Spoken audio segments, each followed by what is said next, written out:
order for the Bridgeport Board of Education. Today's Monday, December 8th. It is 6:37. We are at Aquaculture School. The first item on the agenda is the Pledge of Allegiance. Can we all rise for the pledge? I pledge allegiance to the flag of the United States of America, to the republic for which it stands, one nation, under God, indivisible, with liberty and justice for all. Ms. Estramera Jimenez, can you take roll call?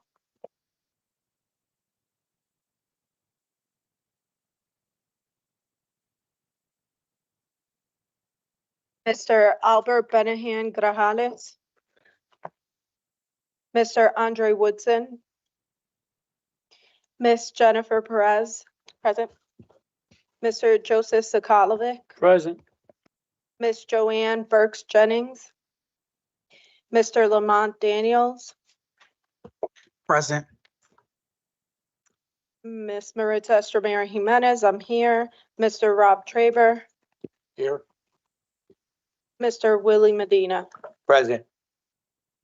We're going to start with student representative reports. We'll start with the students in person and then we'll go online. So, Good evening, everyone. My name is Shanoy Fraser, and I'm a senior at Warren Harding High School. I will outline the accomplishments that my school has made and describe how we have fostered a sense of community and school pride. Harding students have excelled tremendously in sports. On October 18th, the girls volleyball team played against J.M. Wright Technical High School and won another victory of 3-0. This match secured our spot in the state tournament. Additionally, our boys soccer team made it to the state tournaments as well. On Thanksgiving Day, Harding had their rival game with Central High School. The Presidents won by 37-30. Nonetheless, it is evident that Harding athletes have continually reaped the rewards of their hard work and education. Not only have we excelled in sports, but we have also maintained our school spirit. On October 31st, the Student Council hosted our Pink Out Fall Fest. This theme was chosen in collaboration with a school organization called Health Occupational Students of America, HOSA, to bring awareness about breast cancer. This event was definitely a success. Students made bracelets, pumpkin decorations, did fall crafts, played board games, participated in raffles, enjoyed baked treats, and many more. It was very exciting and I had a blast there. On November 7th, a movie night was organized by the senior committee of the class of 2026. Students were gathered within the auditorium and they watched a movie called Caroline. As a fundraiser, they had a raffle in which 2 winners were awarded with sweet treats baskets. After the event, many students praised them for their amazing work in leading this project. Harding CNA students organized a blood drive in collaboration with the American Red Cross on November 21st, 2025. This was held in the small gym from 7:45 a.m. to 1 p.m. These students educated our school about how important it is to donate blood. Students and staffs who participated scheduled their appointments once they met the requirements for donating. Donors were given either Patman socks or a toy after their donation was complete. Donors were observed before they returned to classes and were given snacks. Overall, 18 pints of blood were donated. Harding has established a freshman committee. As students get accustomed to the transition from middle school to high school, it is very important that they feel a sense of belonging and understand what Harding stands for as they begin their journey. This committee has facilitated team building, school spirit, and a sense of responsibility. Following this, Harding held its Spirit Week from October 19th to the 25th. Students and staff participated in Twin Day, Pajamas Day, Character Day, Decades Day, and Pep Rally. During the Pep Rally, students embraced their school spirit by participating in games, watching performances from the cheer team, appreciating our sports team, and embracing Harding's school color. Lastly, Harding's Health Occupation Students of America, HOSA, hosted Friendsgiving on November 25th. This event was intended to help students foster deep connections with one another and break any awkward feelings that they had, especially the freshman members. It was a success, and students were joined by a few alumni of HOSA and Harding's Medical Career Magnet. Thank you. Thank you, Ms. Fraser. Chair. I also want to kind of extend a huge thank you to the Harding campus. There was an amazing article in the paper yesterday that talked a little bit about how, the students, the staff, and the community has embraced the great things that's happening at Harding. And so I wanted to kind of extend that a huge thank you to you guys getting it together and showcasing it across the board. It was just amazing just to hear and get a feel for what's going on in the building. So academic growth is happening, graduation rates is happening. And so that's what it's all about. So I love that you guys collectively get out there and try to get that promoted through social media, just the press in itself. So thank you for that. Awesome. Go ahead, Christian. All right, that works. Hope everyone can hear me. All right. Good evening to our Bridgeport Board of Education members and everyone in current attendance. My name is Christian Bika, and I am a 12th grader at Central High School's Magnet program. Here is an overview of the amazing work our students, staff, and clubs have been doing over the past few months. Recently, Interact and HOSA hosted a turkey drive, raising money for 30 turkeys and an additional $320 to help families purchase affordable meals. Our food drives were also a major success. We delivered 77 bags of food to the rescue mission on November 1st, and back in mid-October, we collected 3 carloads of food for the Morton House, along with a $490 check for more food to purchase. 2 classes even won a pizza party for bringing in the most canned goods during our November Central High School's food drive. In my current capacity as co-president of Interact Club, we are running a Toys for Tots drive until December 17th. Earlier this month, we also volunteered and held a very successful multicultural night on December 4th. There was a strong turnout from students, families, and the community. We at the Central Community also hosted Literacy Day on November 18th in the library, where classes visited to take home free books with support from the Bridgeport Public Library. Report card conferences then followed on November 19th and 20th. On December 5th, we hosted our rescheduled Harvest Homecoming Dance thanks to the Class of 2026 senior class advisors and officers. Additionally, our student ambassadors assisted during parent-teacher conferences and guiding parents, and we at Interact shipped 220 personal care packages, each with 10 to 13 items, along with non-perishables, in an attempt to aid Jamaica for hurricane relief. This was an exemplification of Interact Club's global service project that we all came up with and managed to come together to finish 2 weeks ago. And regarding clubs, HOSA and Interact are yet again launching a winter clothing drive. And we at Interact also have a December scholarship raffle underway to provide for scholarships for the Class of 2026 Interact Club members. Both groups, we recently all ran a community service raffle as well for our classes. NHS also held a blood drive 2 weeks ago, and Central Community Club and Outdoors Club hosted a cleanup day for our school. We're also excited to share that the Central High School gym has officially reopened. Thank you to Jorge Garcia and the Bridgeport Public Schools Maintenance Department for their wonderful work. We'll hold a brief ceremony at the first girls' basketball game on December 18th to celebrate the occasion. Winter sports are underway as well. Girls and boys basketball, indoor track, bowling club, cheer, and wrestling, which are doing good so far. We also offer a late bus every Tuesday and Thursday at 4 p.m. for the students who stay after school to do these sports and clubs. Thank you.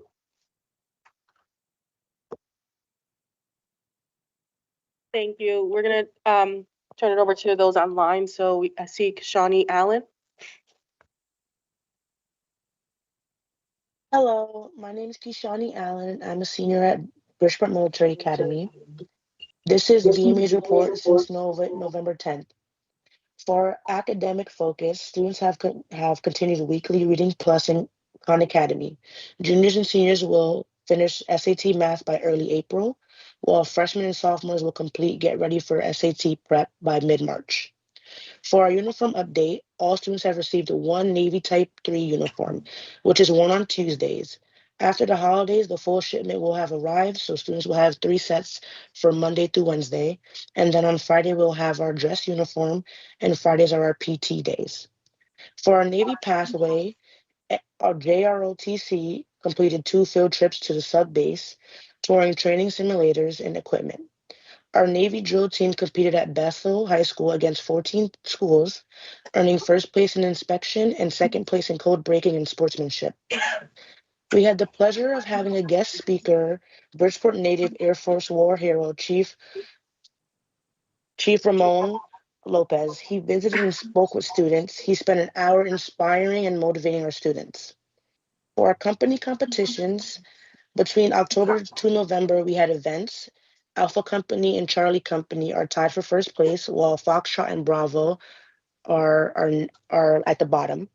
Our next competition is December 13th, 2025. For our events and updates, our school had a dance that was held December 5th.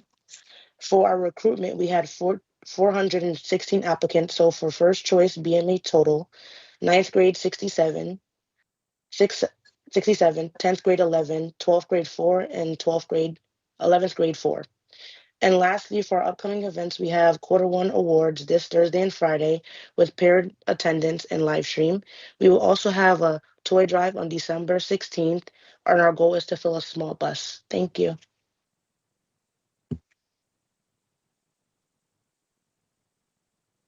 Yep. And we have Omar Rayashi.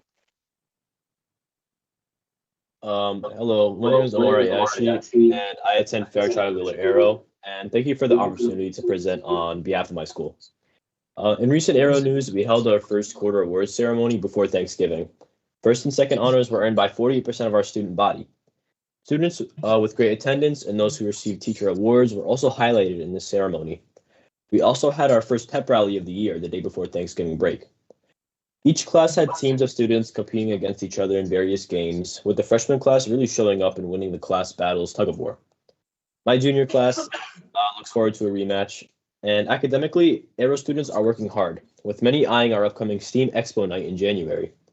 This is the biggest event on our campus, with student projects, science fair projects, and capstone presentations all on display. We cordially invite all members of the Board of Education, as well as the superintendent and his executive staff, to come experience the evening on Thursday, January 15th, starting at 5 p.m. We still need a few more judges, so anyone interested in helping can reach out directly to our principal, Mr. Henry.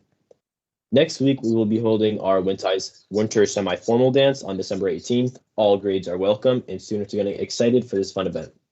Thank you for the opportunity to share these updates from Arrow.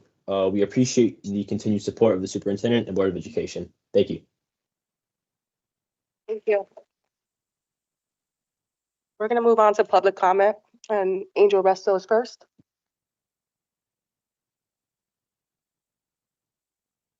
For public comment, you have 2 minutes. And so we'll start once you state your name. Good evening, board, staff. Good evening. I'm here to hold you guys responsible for start the search for the superintendent. Even we have the guy here already, but I know you got to go through a process. So I'm holding this board responsible to start that process. Thank you. Thank you. So next we have Albert Benahan Grajales.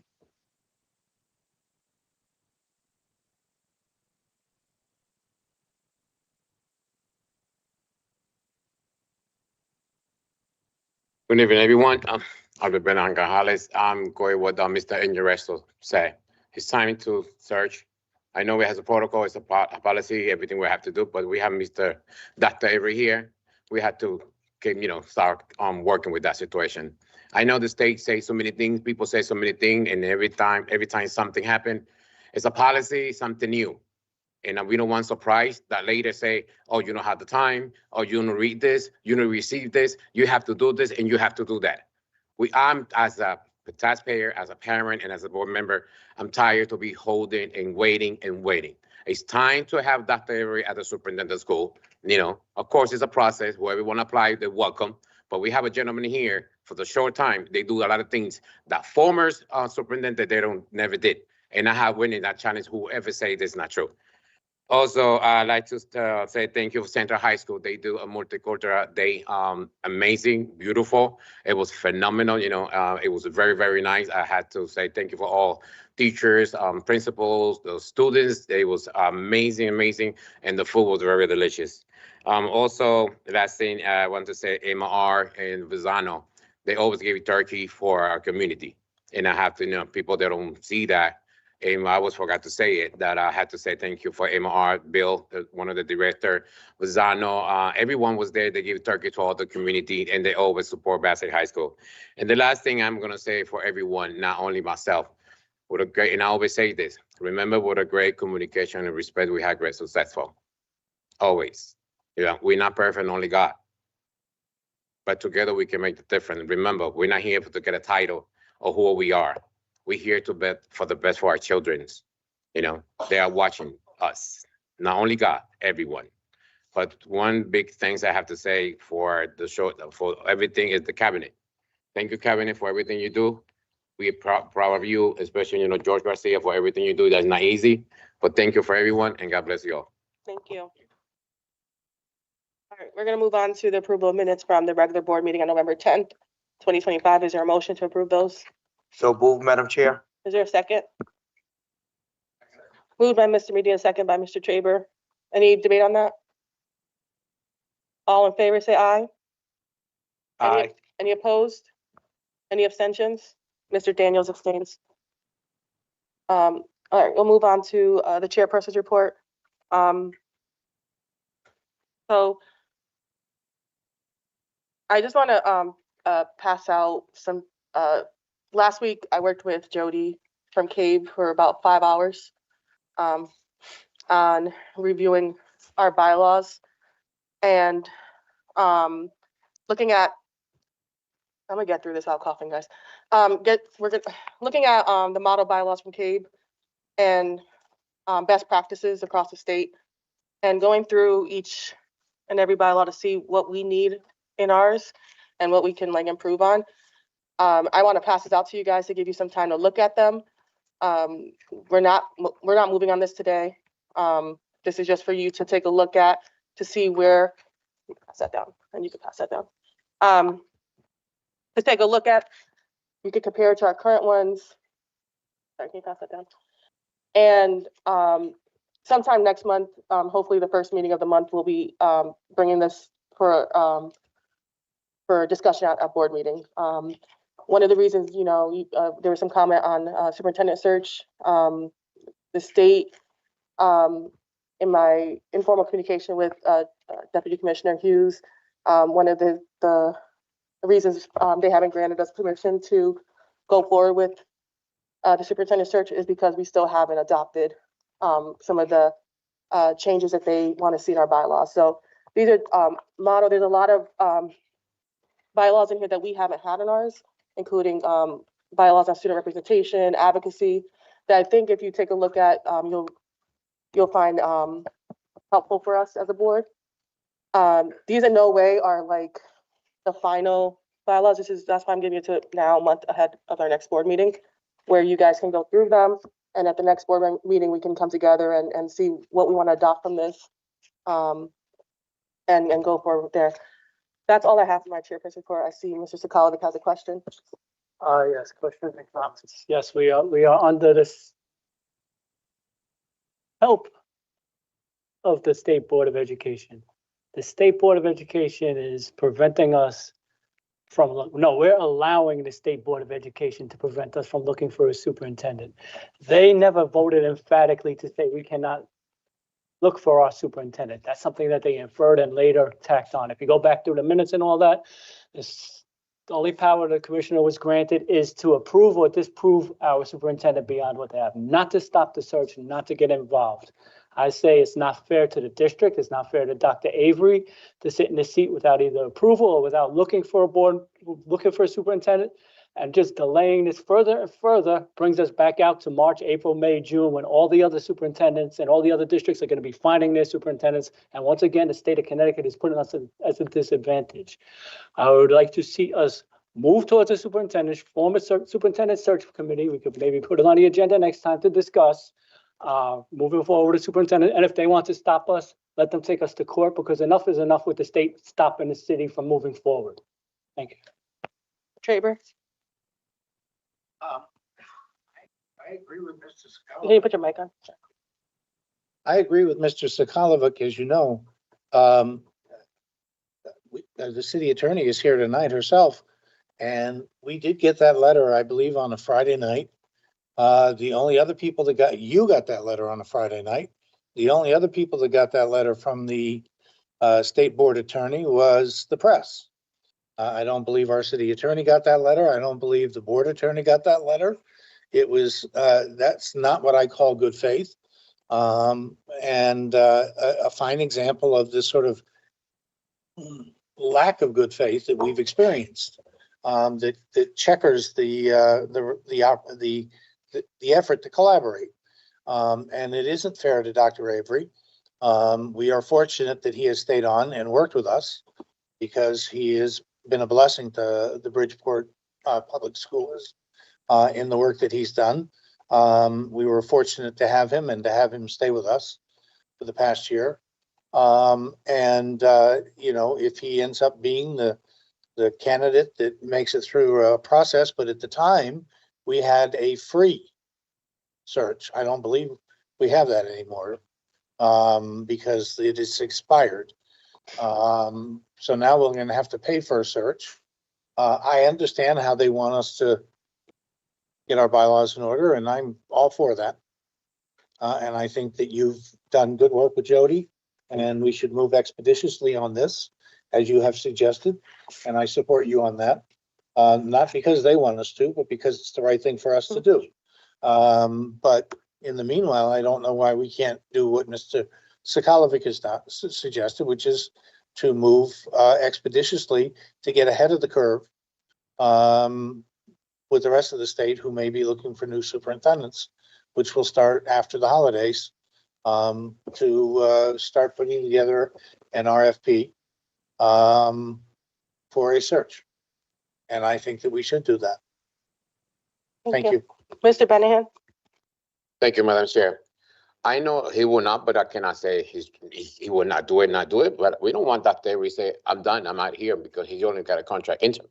And we don't want to lose that. So now that I agree with Mr. Just Tucker and Mr. Traber, so what are we waiting for? Will something happen and they say we cannot have it, we cannot do this, we cannot do that, because they're always coming something new? You know, guys, how we talk straight and honest. Now that we lose that free service that Dr. Traber said, because thanks to the state. So let the state pay for that service. Let the state get that money, because we lose that opportunity because he holds it. So, Madam Chair, you as a chair now, you're back again. I hope you let them know, the state, that we're ready and we want, you know, do the process.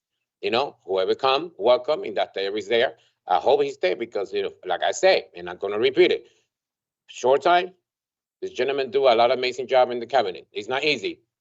If he was another person, he'd say, oh, no, I'm out of here. This is a mess. But no, he stayed because he wants the best for our Bridgeport Public School, for our students. It's time. You know, enough is enough, as the colleague said.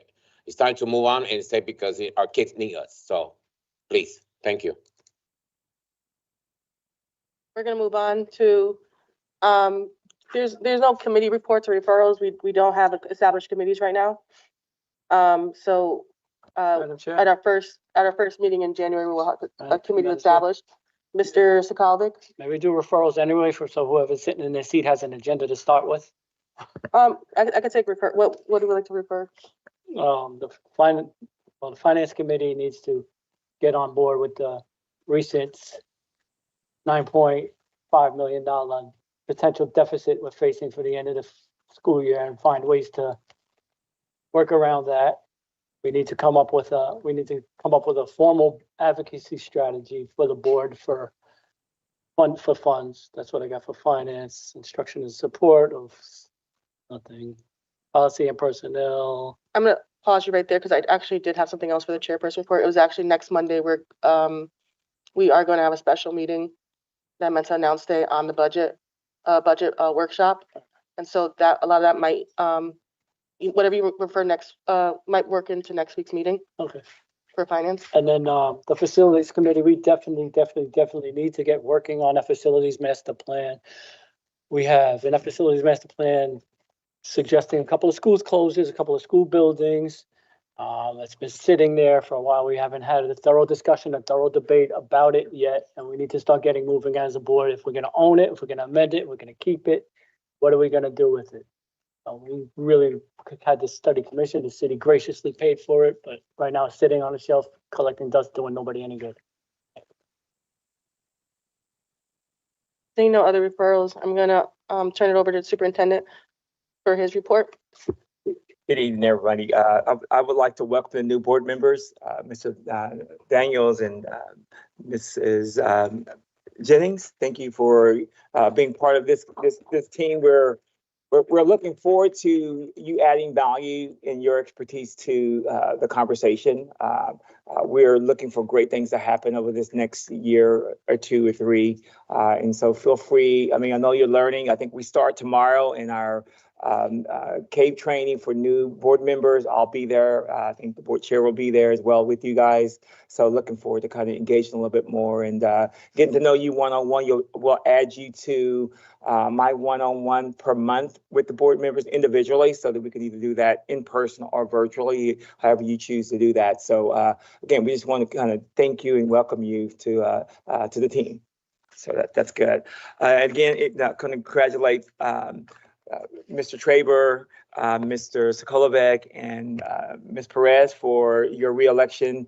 Again, your added value, your historical perspective is going to be valuable to this team as we move forward. So looking forward to that. Again, it's really exciting to have a new perspective, some new individuals in a part of this team. And on behalf of the students and families of this community, we look forward to your engagement. So thank you for that. My next part, you can go to the next one, Giancarlo. We're going to talk a little bit about the attendance milestones. One of the, the things that we've really focused on this school year is attendance. We want kids to be here. We want to make sure that we have the data around, attendance and absenteeism. And so I do want to point out that, one of the lowest chronic absenteeism rates in the last 5 years. And that's a good thing because kids are wanting to be here. So we're connecting and doing the things that we want to do to make sure they stay in our buildings. October 2025, 22.6% on the attendance rate. October 2024, we were at 32. So you look at the differences in the years, it's a great thing. This is below pre-pandemic levels. So when you look back when COVID hit this district, being able to go back to those numbers is exciting because we can still keep moving things forward. This data is coming from the Connecticut State Department of Education. Right now, ongoing since December the 8th through January 16th, we have a 21-day attendance challenge across this district. And so we got little motivational things happening across the district to truly enhance being in schools. And so it is a district-wide initiative to strengthen and sustain attendance momentum. We want to kind of keep it going and not just attendance one day or every other day. It's all year long, trying to make sure that we keep it in front of parents, to making sure parents, if your kid has a doctor's appointment, you can take them to the doctor's appointment, but bring them back to school. We still need them to engage, right? So that's very important to be able to do. So students with perfect attendance, are entered into, awards, that the campus and district will be providing them. Classroom with perfect attendance also are entered into district-sponsored pizza parties across the district as well. Just a little motivational opportunity for them to be able to, stay connected from an attendance perspective. Next slide. We started our kickoff with the breakfast with the superintendent this past Saturday. at Harding High School. Really to focus on, just having conversations with our parents and community members. And so that gives them an opportunity to meet with me and on a very informal basis. We provide breakfast for them, coffee, danishes, those types of things. We had a minimal turnout, I would say, but I think one of the things that we're doing is as we're encouraging parents to come, next week we're encouraging them to bring a friend with them. So we're going to make sure that we keep this going for the next, 2 additional Saturdays. So our next session is at Bassick High School this Saturday. We want to kind of show off the new school so all parents across the district can come and, be with me that morning. Board members, family members, district employees, come on out, you have questions and concerns, come talk with me from 10:30 to 11:30, again, December 13th at Bassick High School. The other piece that we're really embarking on is that budget process. One of the things that the district has done over the last couple of years is not really engage our campus leadership in the budget development process. So when we got our audit report back from the audit that the state Department of Ed provided for this district, out of the 34 recommendations, they recommended that we have this budget process more transparent, keeping principals involved with the day-to-day operations of budget development within their buildings. We wanted to make sure that the board and myself get out and get into the community and talk about the budget process. And so we've set up a calendar to be able to kind of engage the community a little bit more in that area. So part of the new budgetary process, we started last week at our district admin council meeting, where we gave the principals a little overview about what that's going to entail. Today was our first day with the individual principals and having that conversations with me, the finance department, and the executive staff, really talking with principals about the new process where they're going to have to add value to how they want to spend the dollars in their buildings. And that's really budget 101 that principals should have been given the opportunity to do that, a more inclusive process in the district. Although they were not, because the district provided that budget for them, and they didn't really have any really wiggle room to do what they wanted to do with their budgets in previous years. So this next year, they're going to have an opportunity to take the allocations that the district provides them, provide line items to where they want to spend their money, and also look at staffing within their buildings to be able to look at the possibility of changing how they're going to fund different staffings within their buildings or not. So again, it's just really making sure that as principals develop their budgets, it's all based on how are they going to add value to that structure to make sure that the dollars that they spend is going to be allocated to areas that they feel is most important to them within their building. So looking forward to that. We had 5 different meetings today, and each day this week for the next 2 weeks, we will be engaging and having those conversations with principals and and department heads. So we're looking forward to engaging. Had a very, I think, encouraging conversations with them today about it. So I'm very pleased.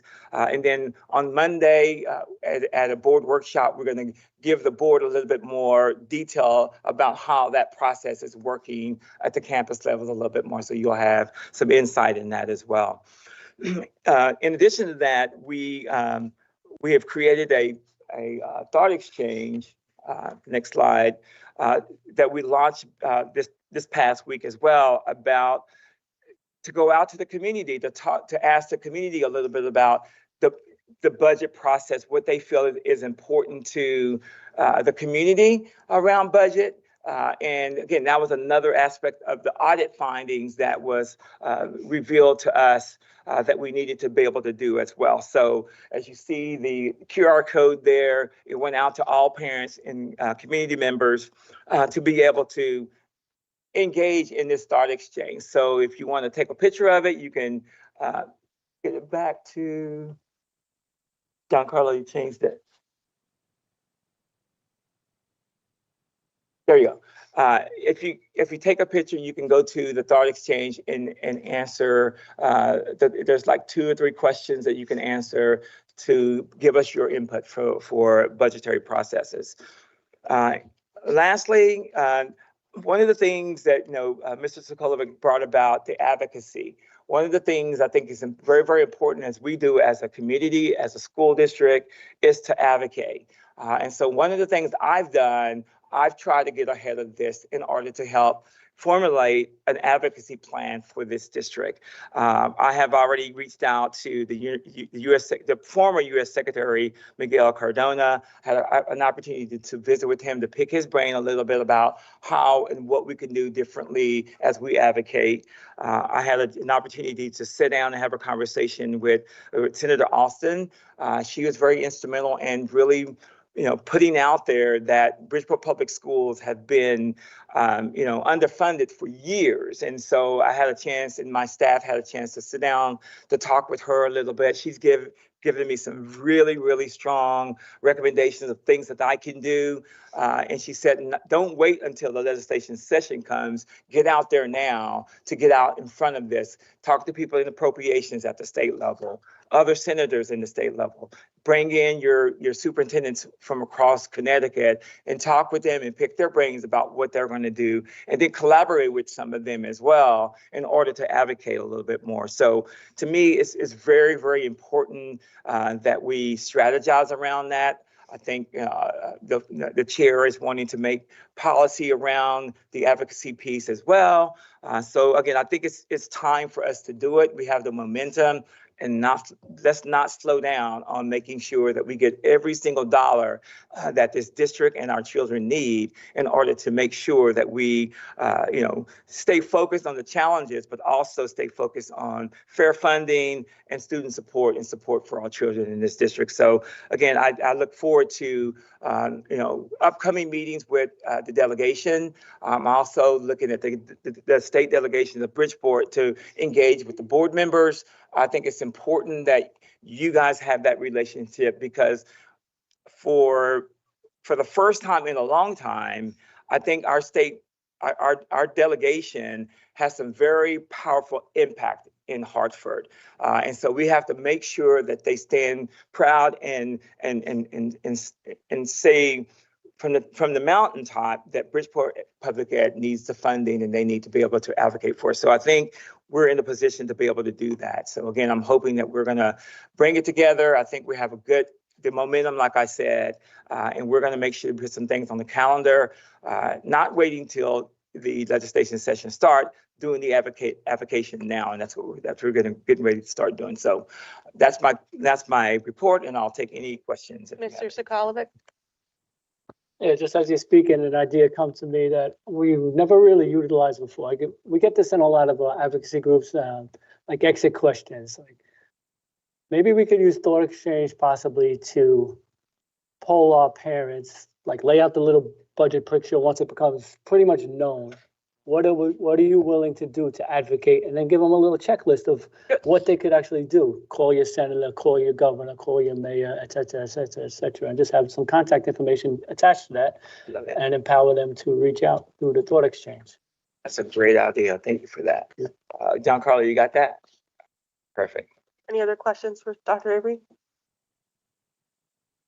Thank you. All right, seeing none, we're going to move on to new business. We're going to go with Fairchild Wheeler first. The request for the approval of the Fairchild Wheeler aerospace trip to Walt Disney World. Can you click on the microphone? Hello, my name is David Biesto. I'm here representing the aerospace school at the Fairchild Wheeler campus. We are seeking approval to go to Walt Disney World with our students. We have about 29 students for 3 chaperones. It's not just a fun trip. They have educational programs that we're going down for that tie into our STEM themes that we have on our campus. We're taking kids. We would like to take kids from more than just one of the 3 schools on the campus. So it's not just localized to Aero, but it is 3 Aeros teachers, myself included, that would be chaperoning the trip. This would be our 3rd year going. So far, it's had a major impact on the kids that have been able to go. So we're hoping to be able to go again this year.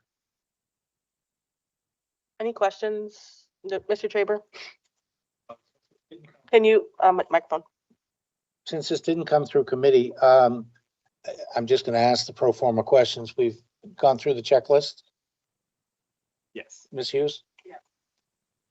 And everything's been taken care of? Okay.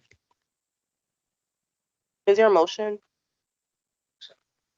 I second that. All right, there was a motion, by Mr. Traber, seconded by Mr. Medina. Mr. Sakalovic?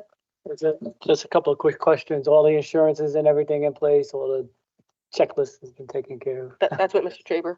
Okay, I'm sorry. I was a little distracted. I'm sorry. I'm getting old. Any other questions? All in favor? Say aye. Aye.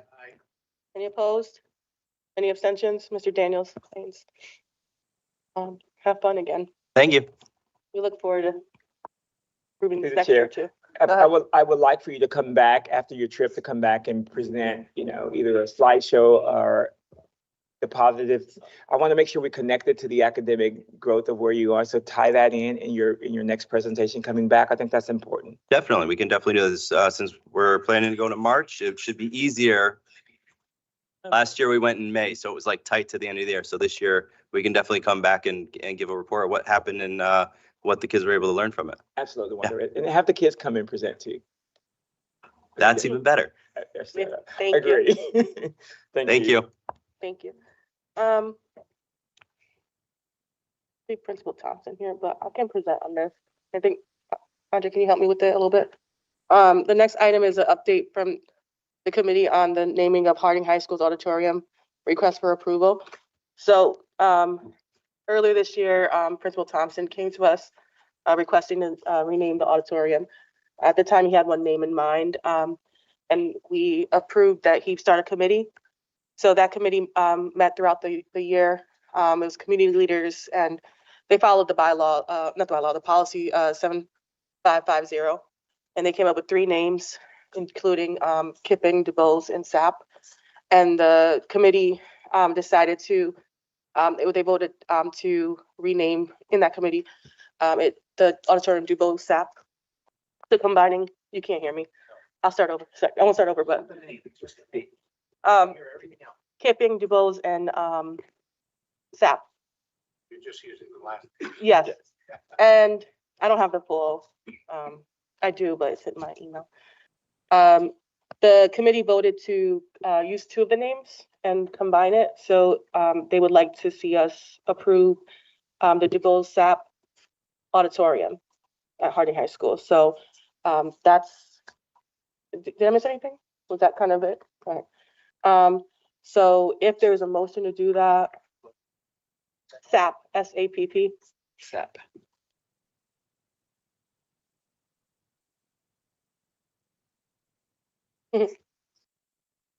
Just turn your mic on. It's not on there. Make a motion to approve the naming the Harding High School auditorium Name it, DuBose SAP. DuBose and SAP. for naming the name of the auditorium, DuBose SAP. Is there a second? Second that. Okay. So second by Mr. Traber. Any further discussion on that, Yes. Mr. Traber? Yeah, just, I'm trying to get the official name right now. can anybody speak to SAP? I can tell you that for Yeah, those of you at the Don. I do have it. For those of you at the swearing in last week, Jonathan DuBose was the guitar player that lives in my neighborhood and has played and is internationally known for his work on the guitar. Played with Harry Connick for years and years. Played at an NBA All-Star game with Harry Connick. Has played, you look him up on Google, you'll see all kinds of things about Jonathan DuBose. And beyond being an extraordinarily skilled guitar player, he is also an extraordinarily wonderful human being who runs a church over by across the street from the post office on Boston Avenue. So a blessed man and a wonderful man. And his son Pierre is an equally gifted musician, but hasn't achieved the fame of his father yet. So, but can you? Yeah, Anybody I can tell me speak to SAP. Latan SAP Gooding. is an accomplished American actress, singer, and dancer with a remarkable career in musical theater, a graduate of Harding. She won a Tony Award for Best Actress in Musical in 2006. And I can send you the full, it's kind of a long bio, but I can send you the full. To give us some Yeah. idea here at the meeting. So Danielle, I just sent it to you. Can you just forward that to them? Is there any other debate on this? This is chosen by the community, so this is, yeah. At all, I know about Jonathan DeVos because my Mhm. daughter went to school with Pierre. So I've known him a long time. I don't know Sap, and I assume Sap is equally well regarded. Microphone. Sap is equally well deserving. I just think when we do this, we should say why. Mhm. It's just No, important. I get it. I don't want to not give the second person the same recognition. Any further questions? We'll take a vote. All in favor, say aye. Aye. Any opposed? Any abstentions? Mr. Daniels abstains. All right, moving on. We're going to table item number 3 because Floyd Dugas couldn't be here tonight. So can somebody move to table that?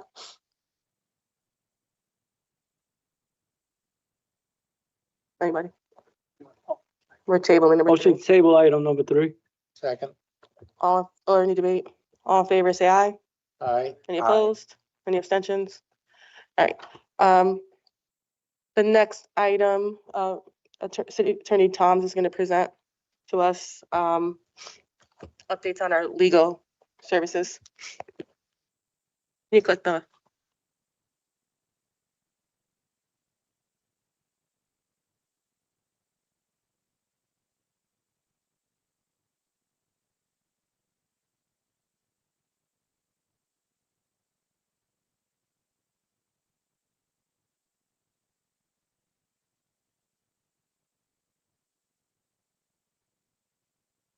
And actually, I'm gonna give this one out.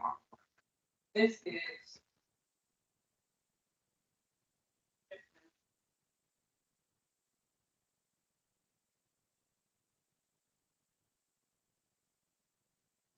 Okay, so over the summer, we went out to bid for, or actually issued an RFP for legal services for the Board of Ed. Typically, I mean, I assume this is how you all typically do this, which is a little unusual for me, because I would think that with the city attorney's office, you just select the counsel that you want, and then we retain that counsel.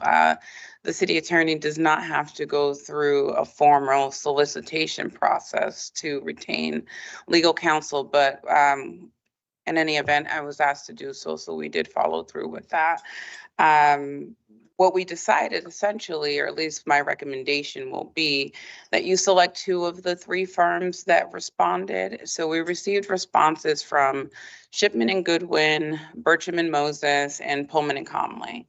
I'm recommending that we select Shipman and Goodwin for some services, and then Bertram and Moses for others. I'll explain why.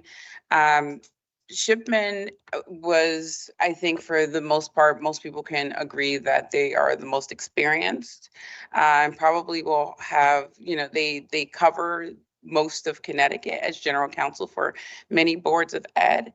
But because of that type of expertise, they're also quite expensive. So based on your financial situation, we thought it would be best to share some of the legal services with a law firm that is better priced, which would be Bertram and Moses. So I'm recommending that we use Bertram's office for personal injury, employment work, and in labor, which would include negotiating your collective bargaining agreements and any sort of labor issues that come down the pike.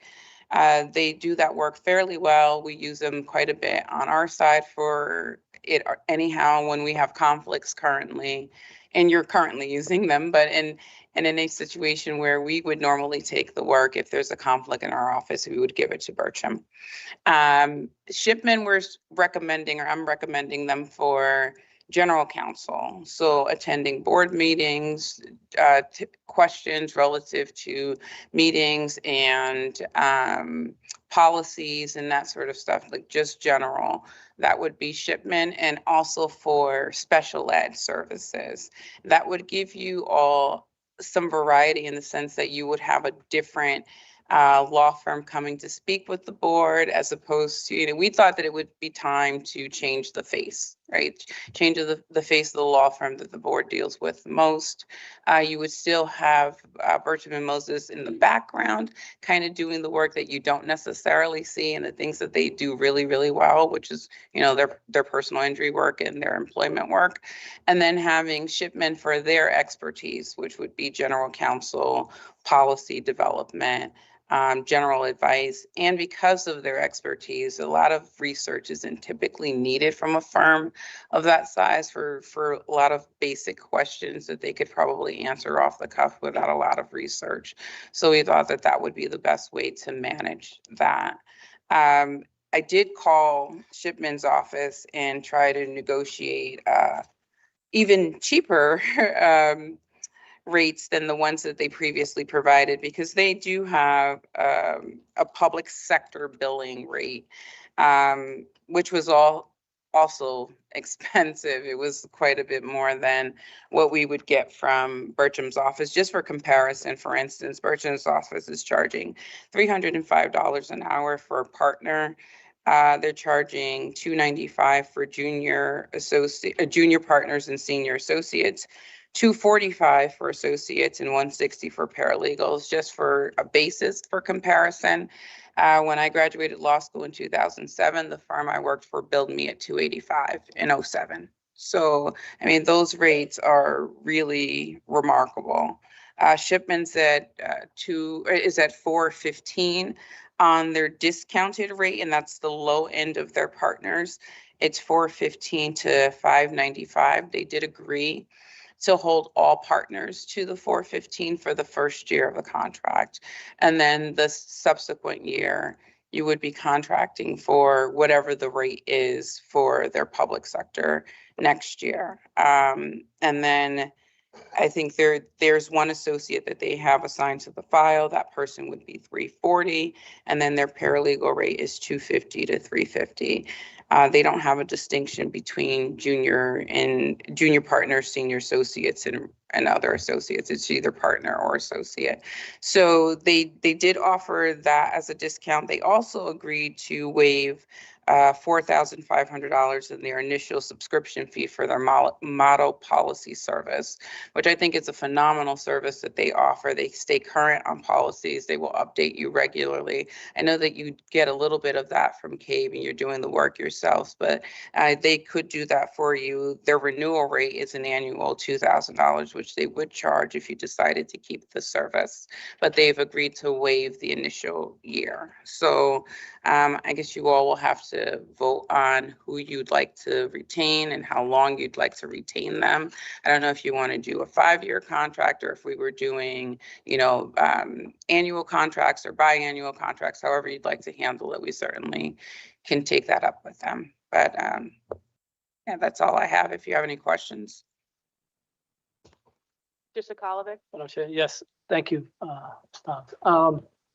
As far as the routine legal matters, the city would still be able to handle those routine matters, because usually the only thing we're really supposed to be leaning on for outside counsel is education-specific items that the city can't handle, like the. So we've had a brief conversation about this internal. When I suggested that the city attorney's office take in more Board of Ed work, it was with the understanding that we would be retaining a full-time attorney on staff to handle Board of Ed.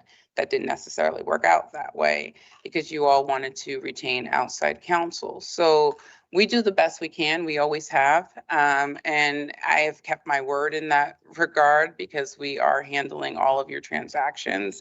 And that is something that we didn't anticipate bringing in without bringing an attorney. Like when I mentioned that to my staff, I sold that to them with the idea that they would be getting some help.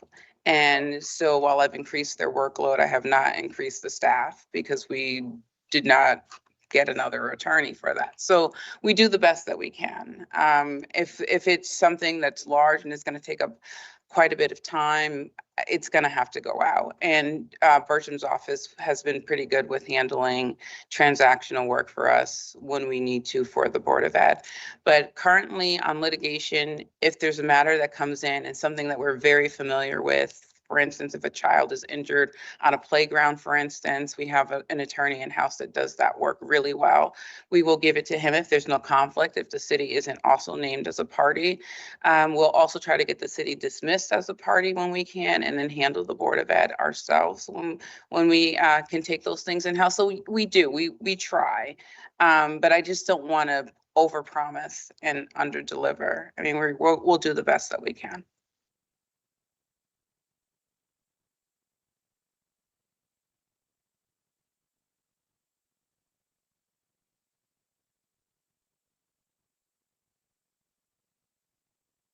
The agenda item is listed request for approval of legal services RFP, but what we are in fact considering today is considering awarding the contract. Yes. So we could add that by 2/3. I make a motion to add the awarding of the contract solicited by RFP BE B001267 to Shipman and Goodwin and was it Bertram Moses? Is there a second to that motion? I need to understand how you're rephrasing. Put your microphone on. I'm willing to consider, I'm more than happy to second what we're doing here. But I need to understand what it is. Basically, what it is we're going to satisfy FOIA requirements, but it's FOIA what's on this agenda is approving an RFP, which is usually done for the initial presentation of RFP. What this is an RFP coming back where we're awarding the contract. And the RFP was for a legal contract, and I understand that Attorney Thoms is making a proposal that we had put out the bid for a new legal agreement, and I sat in on part of that. I missed one time because I was away, but we deliberated, we evaluated, and now she's presenting her final recommendation based on the deliberations and everything that occurred. And as I understand it, we will use one of the firms and another firm in the way that she just described. I get that. That's not what the RFP was. So that's where I'm so we're just saying that based on this request for proposals, we're going to do a modification of that as described. Well, all of our RFPs go out with the caveat that we can select all or none of the people who respond. So this is consistent with the RFP and the way that it was advertised. So within the RFP, we have the ability to do all or none or something in between. Yes. You're saying, okay, that's what I was. Yes. You don't have to select one. Something in between. Okay. Yeah, then that's fine. I'm willing to. And through the chair, Second he's just, because of the way it's written, he's just making sure that the motion I is part understand of what that. he's doing. I didn't understand how we can take an RFP and say, well, we're doing it a little different. Yeah. Because I didn't read it. I didn't understand that you could modify it that way. So it does need 2/3 to be added to the agenda. Yes. So we do need a vote on that. Is there any further debate on that? I don't know if this is appropriate. I'm looking at you too, and you, Madam Chair, for the record, because I'm employed by one of the firms who's our corporate counsel. So I just want to make that noted. Okay. Partner. You could, Okay. You know what I'm talking about, right? Yes. you could. So I'm going to abstain for that reason. Okay. So Get it. You got it? Yeah.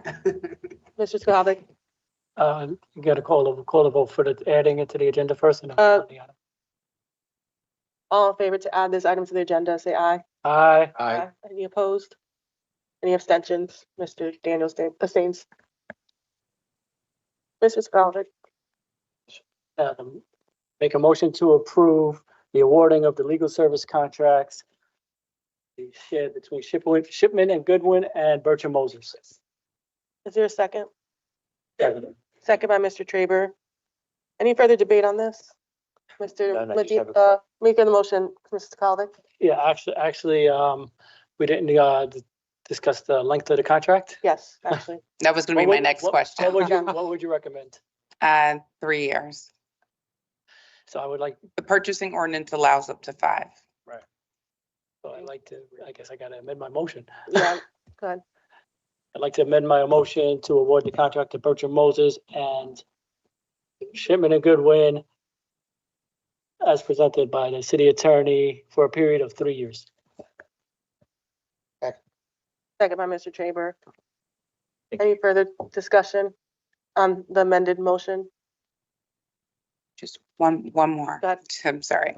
So with regards to the years, I would do 1 year with renewal options, with 2 1-year renewal options, because if they increase the rates in the second year to an amount that you're not happy with, you need the ability to get out of the contract, right?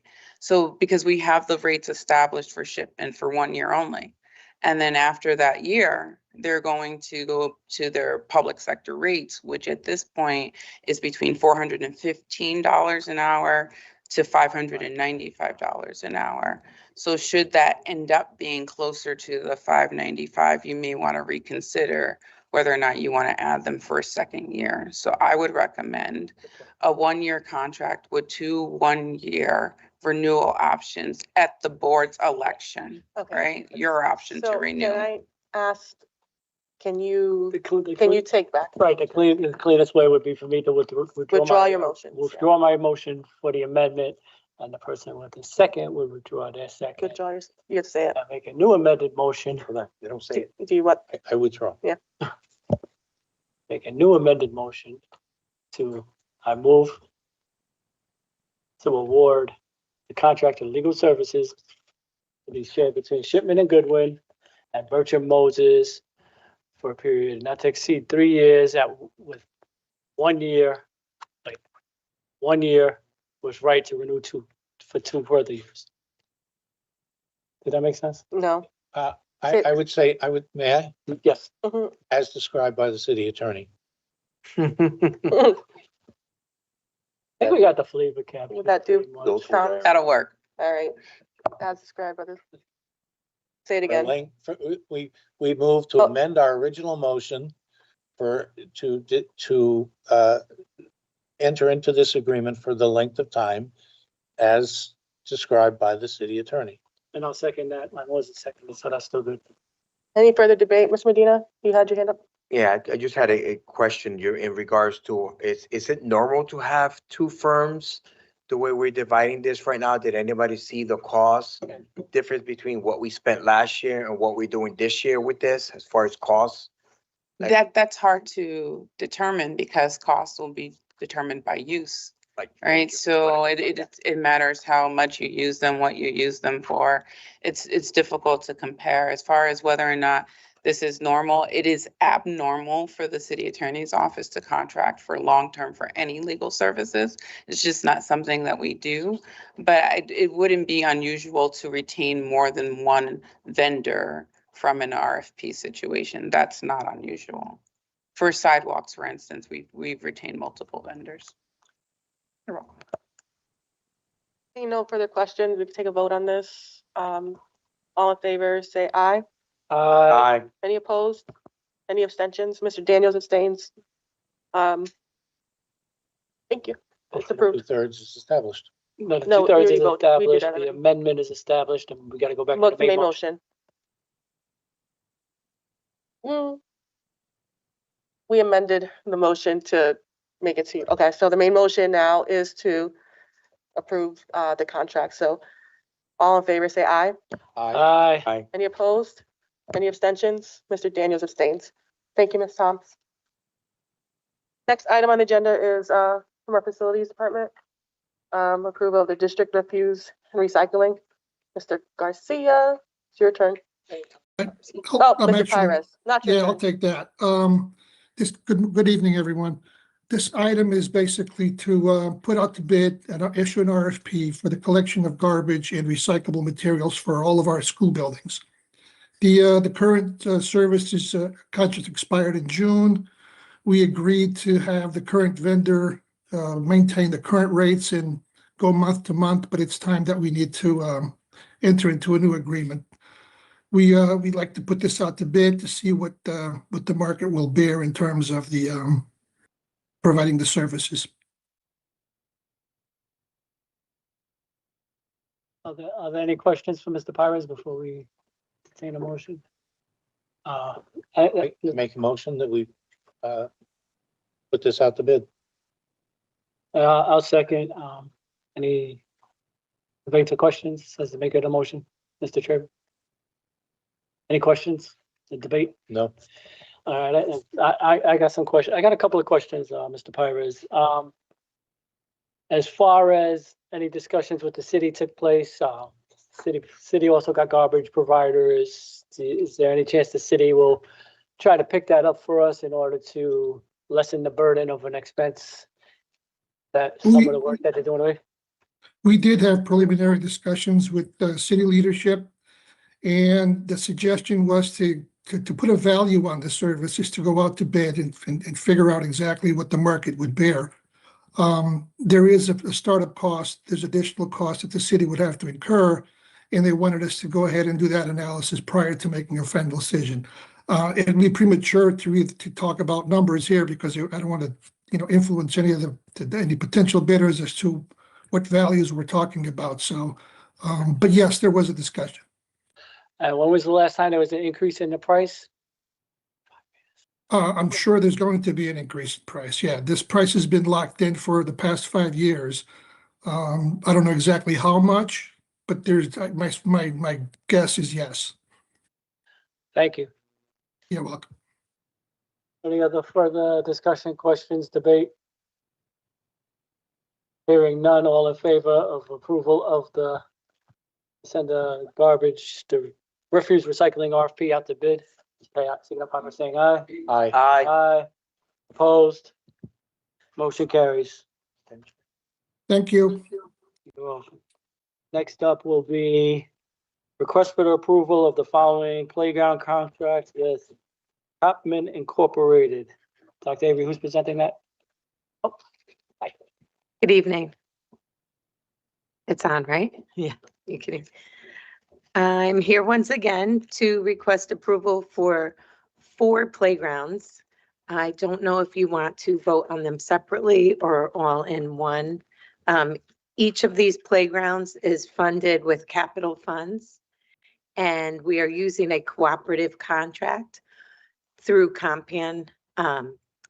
With that, the city attorney does draft an agreement on top of that cooperative contract, and that's what we're asking for approval for Dr. Avery to be able to sign those agreements.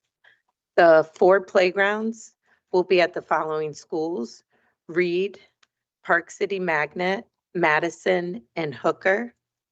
Reed's playground is a total cost of $174,886. There's a safety issue currently at Reed, and it's due for a new playground. Park City Magnet, the existing playground was hit by a car over a year ago.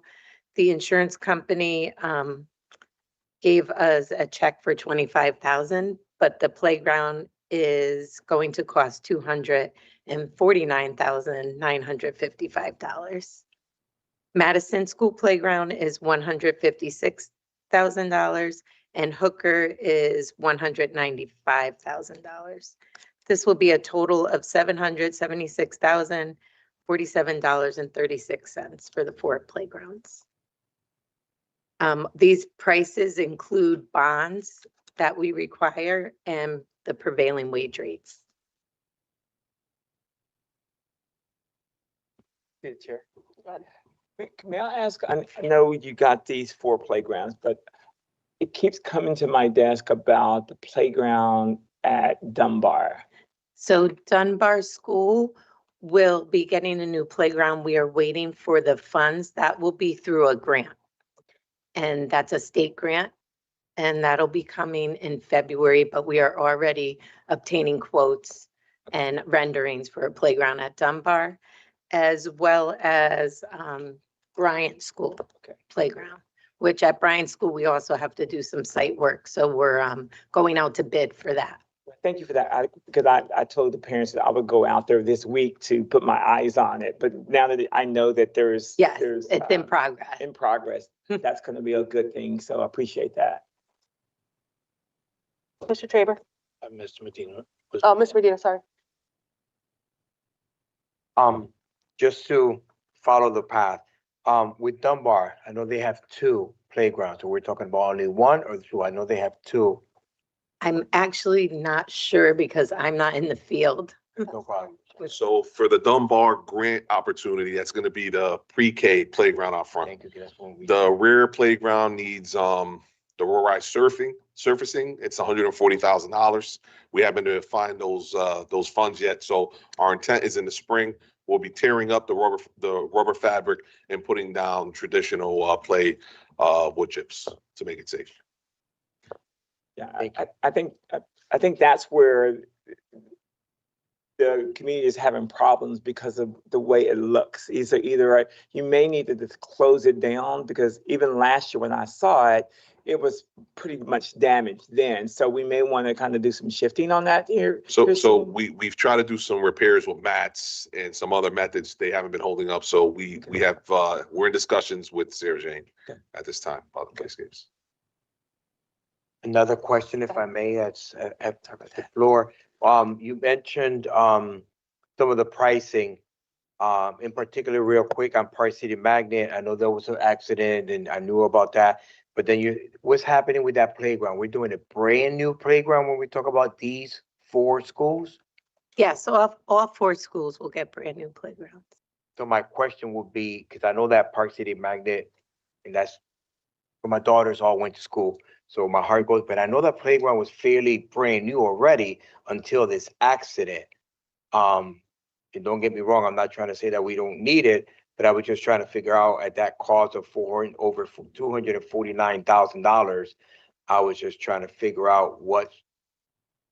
So there'll be some elements that will be left as part of the playscape. So we'll be adding to it, but the damage was substantial during the car accident. And the only thing we got was $25K? 25,000. From the insurance company. We need to make it lawsuit. Thank you. That's Traber? crazy. Well, so let me start with Dunbar because there's the security concern. And are we addressing the security concern? So we've met several times with school administration on the security concerns on site. We've made those provisions that were requested. So at this point, all keys that were needed were issued. Additional locks have been provided for certain specific areas. We want to discuss too much about that. But right now, the building has been, we've all met with building staff and administration to ensure that they're comfortable with their current environment. That's correct. Children and the staff at play are safe. Yes, sir. I'm not talking about safe, right? Okay, so when they go outside to play, they're okay. So that's regardless of the actual playground. Yes, sir. And conditions of the playground. That's been taken care of. Okay. So then you're going to take care of the playground for the little kids. You're still trying to figure out how or what to do with the playground for the older kids. Yep. So we have a contingency. Obviously, the $140,000 is something that we're not going to be able to find. We've exhausted the grant dollars that were afforded to us. So we're going to tear that rubber surfacing up and put wood chips down to make it safe. I heard.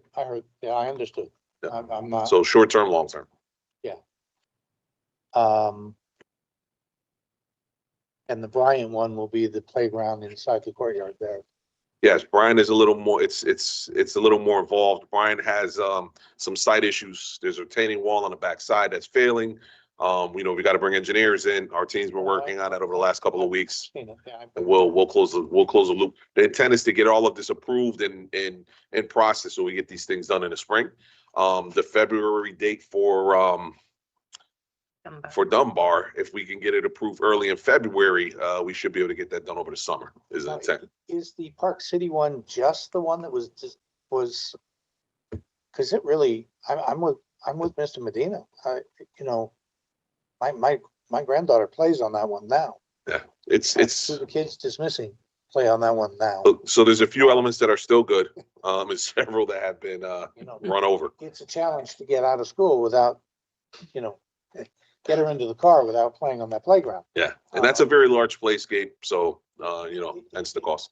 You know, so you're not gonna make it any bigger. You're just gonna fix it up.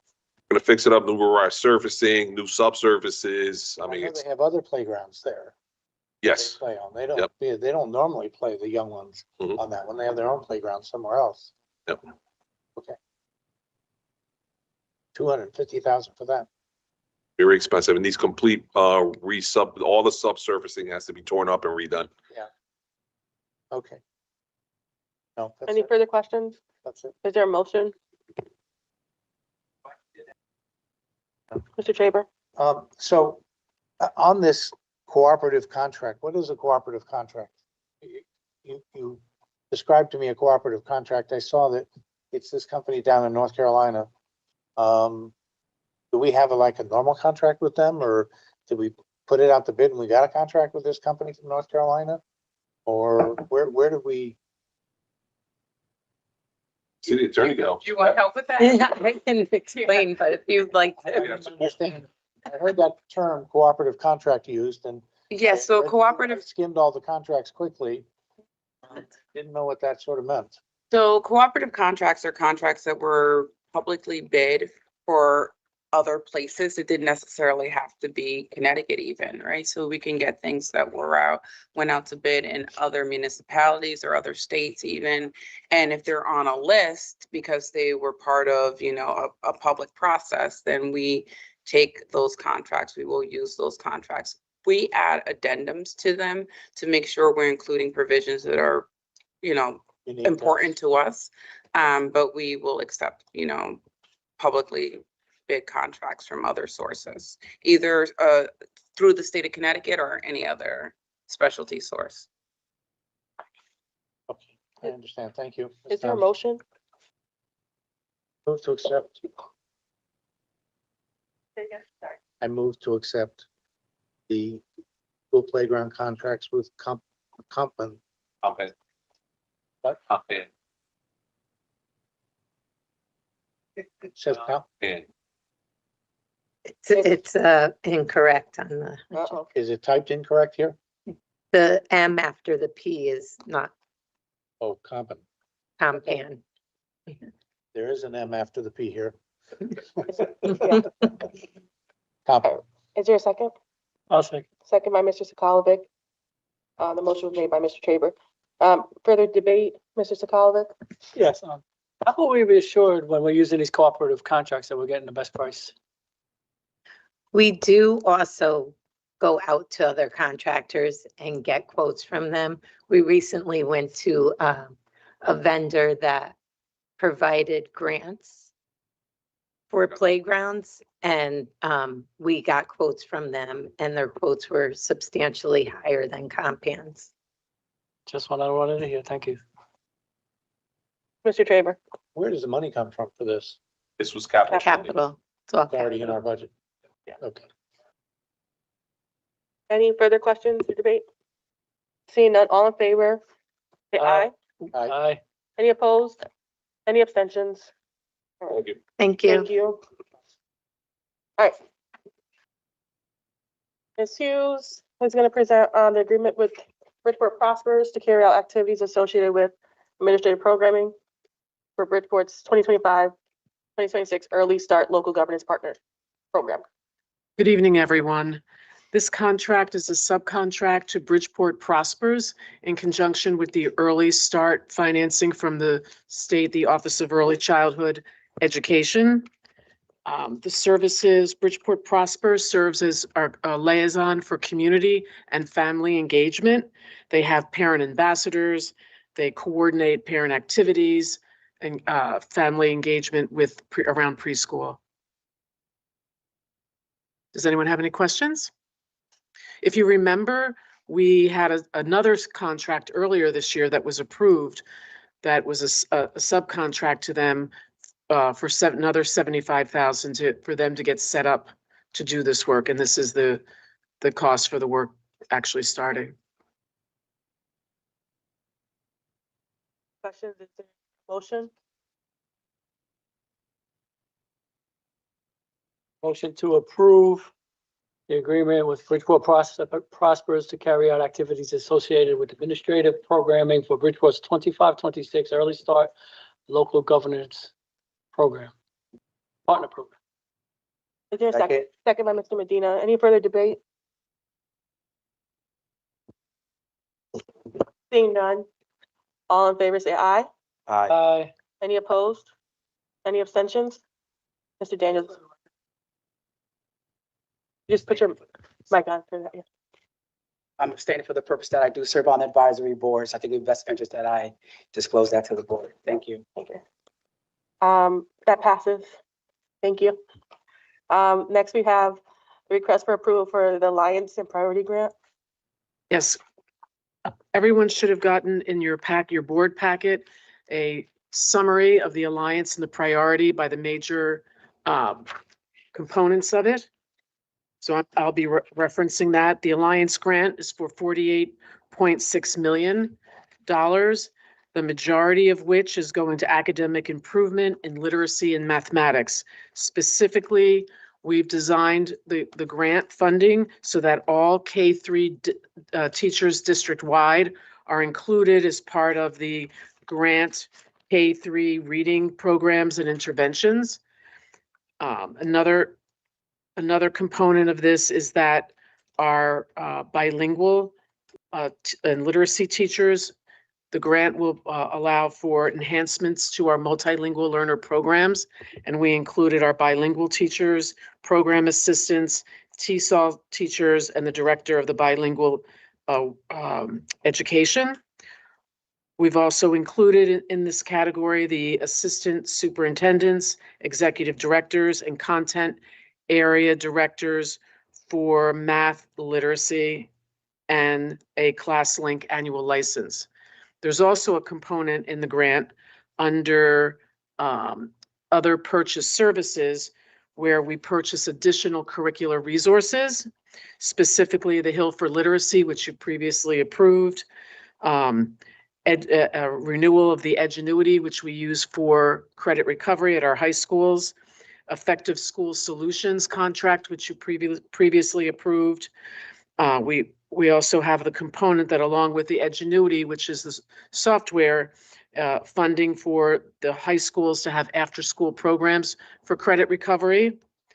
And there is also a component of, which I'm very excited about, is a program that we're going to do in-house for transitioning our 8th graders to high school over the summer.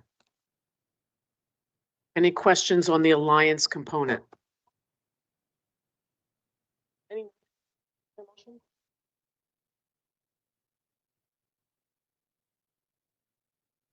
I'll move on to the priority. There's no questions. Oh, you did one part. Go ahead. It's all one, they calculate it in different ways, but it's part of the same. Under the priority grant, we have, we've worked in the numeracy component of that grant. So all of our math teachers at Bassick, BMA, and Harding are included in the grant. Our director of mathematics, our director of literacy.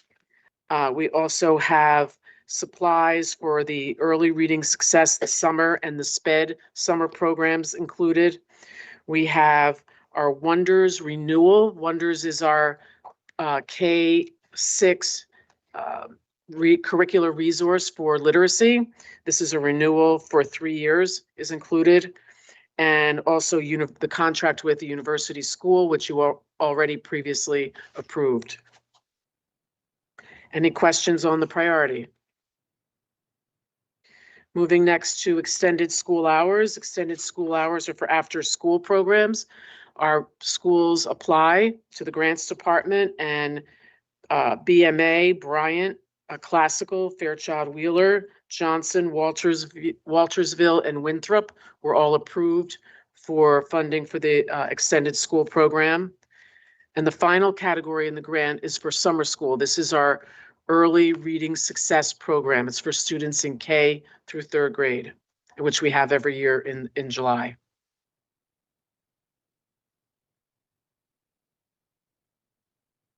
Your motion, Ms. Medina? Thank you, Madam Chair. President. Move to approve the Alliance and Priority AD grant as presented. Second by Ms. Esther Mary Jimenez. Any further debate on that? All in favor, say aye. Aye. Any opposed? Any abstentions? Thank you, Ms. Hughes. You. Right. Through the chair, Yep. thank you, board. This really gives us the internal workings to keep things moving in the district academically. So thank you for getting this. We've been kind of, waiting for direction from the state, and we finally got a little bit more direction that everything's going to be. We have to tweak a few things within the grant, but I think we feel good. So this approval is a great opportunity for us to keep it moving. So thank you. Thank you. The next item on the agenda is a request for approval to establish the following standing committees: Policy Committee, Instruction and Support Services, and the Operations Committee. Just to speak to that a bit, a few months ago, we had a workshop with CABE and we discussed committees, and we've been discussing committees for a while now, looking to establish what standing committees will have and eventually ad hoc committees as needed. And so this agenda item is to establish for this coming year the standing committees for the board. You'll note that operations on here, that's a newly titled committee that would encompass facilities and finance. One of the rationales is, we talked about this, how we look at capital budget in facilities, but it's not really linked in that audit. The audit found that there's not really too much communication with finance. So we want to make sure that we're looking at everything together in that committee. I'm tired. I'm sorry, guys.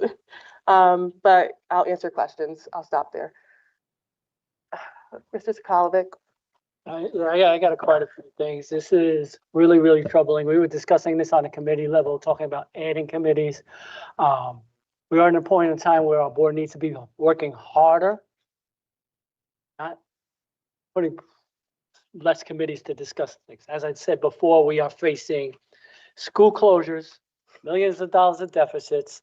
We've not learning from our mistakes. The mistake was made last year. Everybody was in uproar when we combined facilities and finance, and now we got more work than ever. A little bit of a history lesson for everybody under Joe Lockrovic and Fran Rubinowitz, under Weldon and Dr. Johnson, under Bobby Brown and Testani and Ms. Perrin. We had a larger administrative staff and a minimum of 6 committees for each. So we can do the work. We still had the same board, 9 board members, but we had more administrative staff. Furthermore, that would leave us as the largest district with among the fewest committees. Average committees is about 6 or 7 throughout the state of Connecticut. Waterbury has 6. Hartford has 5. New Haven has 6. Norwalk got 5 standing committees and 3 subcommittees to do all this work. We cannot sleep on a job. We are entrusted with the public dollar. We are entrusted with our students' safety. I mean, we need to be adding one more committee because we have no way, we don't communicate with our parents and our community. When I was doing this little bit of research, I came across one of these districts, I forget which one. They have a great committee, community and family engagement and communication. And that covers a wherewithal of a lot of stuff that could come up between board meetings. I mean, our community is not really represented before this board. There's nowhere to come. So we're going to go down for the 3 committees. So I suggest that we go up to 5 and add 1. Definitely, under no circumstances should we repeat the failure of combining facilities and finance. Any further debate, Mr. Medina? Thank you, Madam Chair. Yeah, I was taken back. I agree with almost everything that Mr. Joe Sakalovic said. I think this took me by surprise because we've been working with Kate. We've been working with each other. Now we got 2 new board members, so we want to hear insight for them. So I think we should. I would like to entertain a motion to sorry, to postpone this one, to put it to the side, because I think that we need to have more discussion. I think I was trying to get that, your insight on it, and I think you were going to land on that these are the standing ones. I know that was a big discussion with us when we were talking about committees, what to define what is standing committee, regular committee. There was all these different names before the word committee. And I'm like, okay, what are we gonna do? So I was hoping that I was gonna get more clarity from you in that part. So I thought that you were gonna land on there, that it was, these are the standing ones, but we are gonna have those IHOC. So I'd rather have this discussion and table this item. Want to To postpone have it or that, table it? Because you Huh? said postpone earlier. I'm sorry, I would like to entertain a motion to table this item. That way we can talk about it in another meeting to make sure what we need to do, because I agree that we should have more.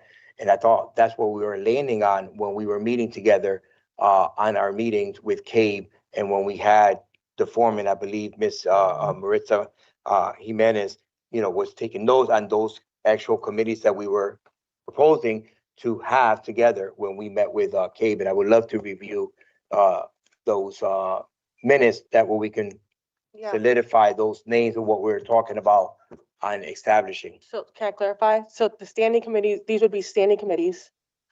We would still have opportunities to have ad hoc committees as needed. So if we need a committee on, I know somebody recommended diversity. We had another one, somebody thought about an advocacy committee. Those would be ad hoc committees. Once the purpose of those committees are done, they terminate the committee. The standing committees will be throughout this year and if needed, years to come. So they'll be established.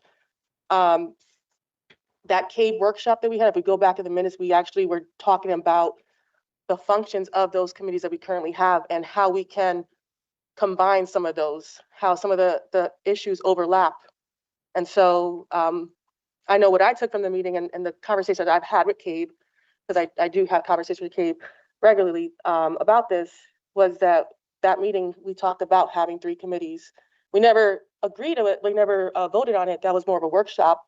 So we talked about going forward and then using ad hoc in the future. Well, that's why I was surprised. I thought everything would have been bundled in together, that way we can know where we're going, because Yeah, this just and leads the us. bylaws, they, when you review them, they'll be defined in the new bylaws if we decide to vote on these, or if we want to amend our current bylaws with standing committees. So this is just step 1, so that when we come back in January, we have committees like I can assign you guys committees.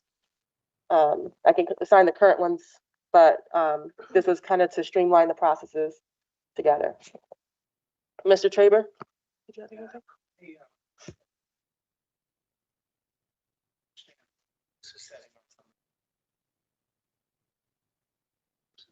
Oh, can you put your mic on? Our court reporter online.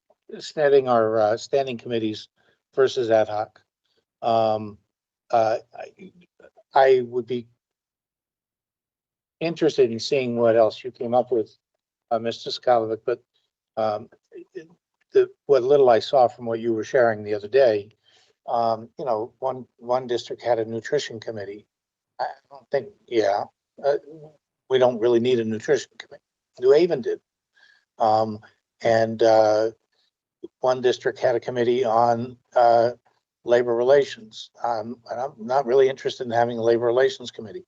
And so I think that it sort of depends on what, we're really looking at. The numbers don't mean anything to me. It's what the committee's about.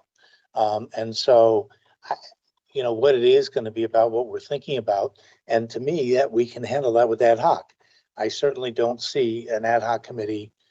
An ad hoc committee can handle either of those 2 things if we felt there was a need to look at those 2 subject areas, because those are not standing committees to me. And as to as to facilities and finance, which was the one thing I know that you were raising a concern about when we were discussing it with Jody and Nick, thank you. At when Kate was here, when we tried it, I would hardly call that a try. It was delayed for 2 to 3 months before we actually had a meeting of the Facilities and Finance. And then the person who was chairing the Facilities and Finance Committee meeting wasn't really allowed to even do it if that person could have done it. So it was really hardly what I would call a really good faith effort to have it done. So I think that we didn't try it in the 2.5 years I've been on here. You referenced some other efforts that you thought were, I'd have to go back and do research to find out how those efforts went. But the one effort we tried to have Facilities and Finance be one committee here in the 2.5 years that I've been on this board was not a good faith effort to try and combine those two committees into one committee. It was a joke of an effort that was not in good faith, either by the administration or by the board itself, trying to combine those two into a productive committee. So I think that we really need to see if it'll work. I support the idea of having it be together to see if it'll work.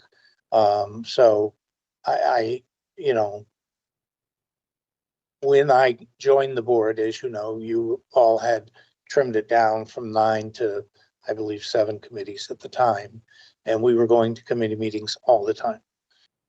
And so I'm in the vein. I do think this needs to be, as Mr. Medina just said, a discussion that we have and that we're having. And I believe that's part of what this is too, is a discussion that we're going to have. That's in here, I assume, is a section on committees and structure, standing committees and ad hoc committees. So we are going to resolve how we do this, because one of the things that did happen was there was an understanding of how we arrived at committees in here, that because you and Ms. Brown chose to merge 2 committees into one in an effort to be more efficient, that was the hole that somebody drove a truck through to take our 7 or 8 committees down to 3. And exclude 2 members of the board from serving on any committees for a year. And that we don't want to have either. So I think that we need to make sure that we do it right, and we do it through a process that we all get to participate in, and we make sure that all members of the board serve on committees, because we have been neglecting in both areas for the last 2 years. So. Ms. Esther Jimenez. Yeah, thank you. So I just wanted to chat really quickly about the CAVE training, and I do recall them chatting about merging facilities and finance into one, and I believe Jody suggested it should be called operational. So I do recall that, but I'm also somewhat worried about our financial situation and having a deficit of $9.5 million. And I want to make sure that we don't lose sight of that. So I think, so what I'm trying to say, I'm trying to propose here is, can we have this operations committee for a period of 3 months to see if it works out? If not, then revert it back. What are board members' thoughts about that? Give it like a fair shot. Yes. Now is not the time to experiment. At the very last finance meeting, we got a surprise. Surprise! You're $9.5 million in debt. We have to address that. We keep getting information at the last minute with 4 meetings. If we miss one finance facilities / operation meetings, we're missing agenda items from the facility master plan, which is proposing school closures, which we got to have meetings with the community and schedule that and thoroughly vet that out. Are we intending to, is this going to be an intent to meet more than once a month or twice a month? Because then it's just a moot point anyway. Why not have finance and facilities meet separately on their separate issues? I mean, the public deserves us to put in the work. None of us are drafted here. Those of us who volunteer to be here are not employees. Those who are employees, they signed on with the understanding that they're here to do the work. There's a lot of work to do in this district, and we need to get together and we need to do it. We cannot be the largest district in the state with the fewest committees. And even having 3 committees, I mean, now's not the time to experiment. You want to experiment? After we get through this budget crisis, we're coming up with $37 million potential cuts in the future, $37 million in cuts. So we're going to discuss that and school closures and everything all at this very same meeting. You think a 3-hour meeting's long, you put all that on the same agenda. And we're all going to get tired. When we get tired, we make bad decisions. We don't debate thoroughly. We just rubber stamp. We need to have these conversations for our people. So I like Mr. Medina's motion to table, and I will second that with the understanding that if this motion fails, we still have the same 4 committees. Because if we don't have the same 4 committees, if we put it on for discussion later and approve the 3, we got to put 5 people on each committee for everybody to be involved, or an even number, but 3, or somebody's not going to be on.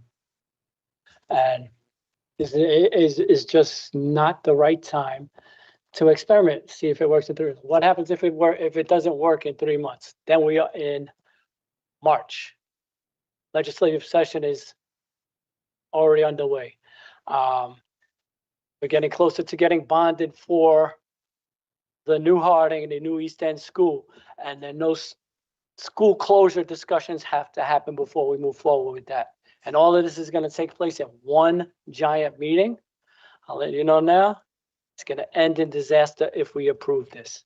I can see it's not gonna be very efficient. It seems like it's gonna be efficient, but we're gonna have long meetings. This meeting we missed. Look what happened when we missed one meeting because we didn't have any agenda items. Surprise! We got 13 agenda items tonight, and that doesn't happen when you're meeting regularly and have a separation of the state. The city council, for crying out loud, they got how many committees the city council got? Like 7 or 8. Mr. Faber. Your microphone. I think we're conflating 2 different things here. We have, for the first time in 10 to 15 years, a facilities master plan. And, pardon?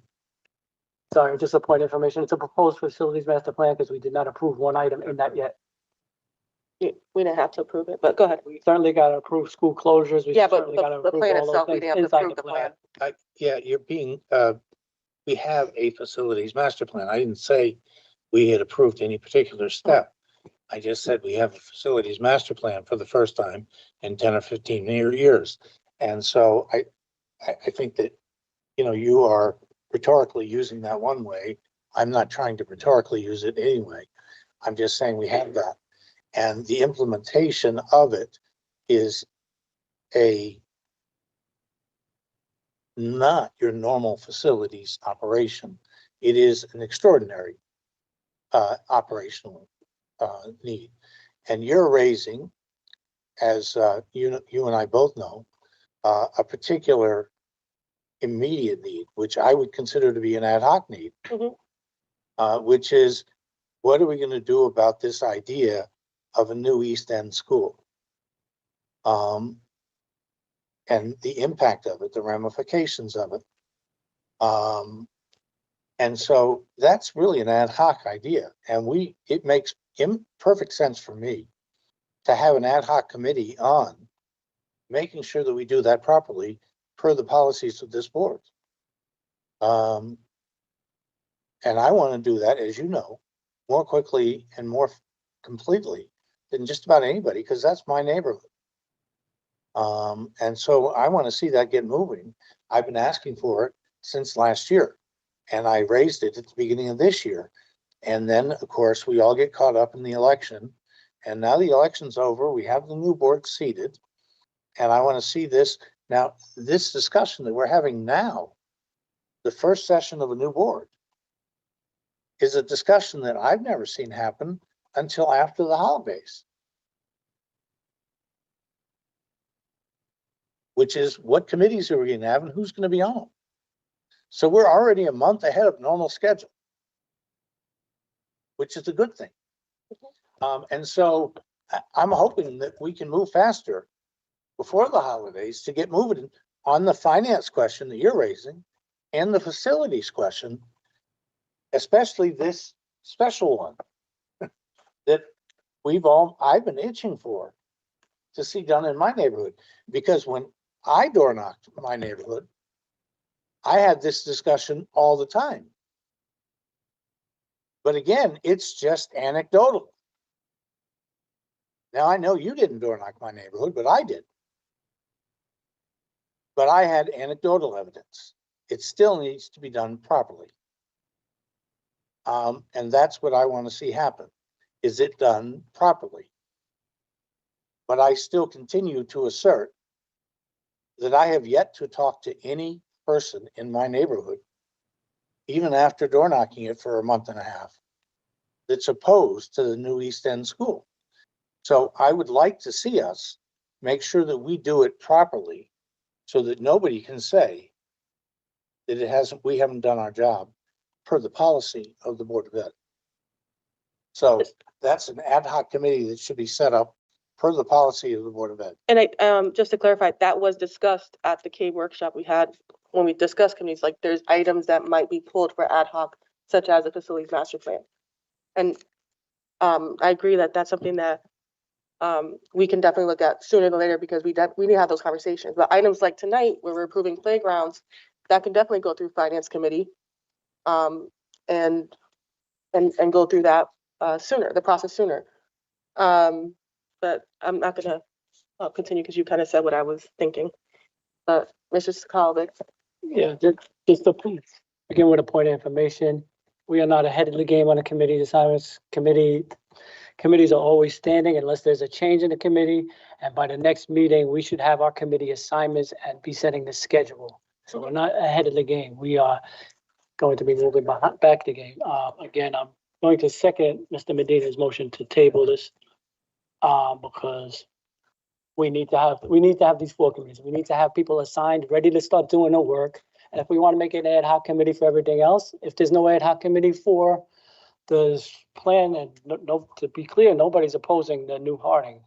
Trying to do is schools will have to be closed if that new Harding is built.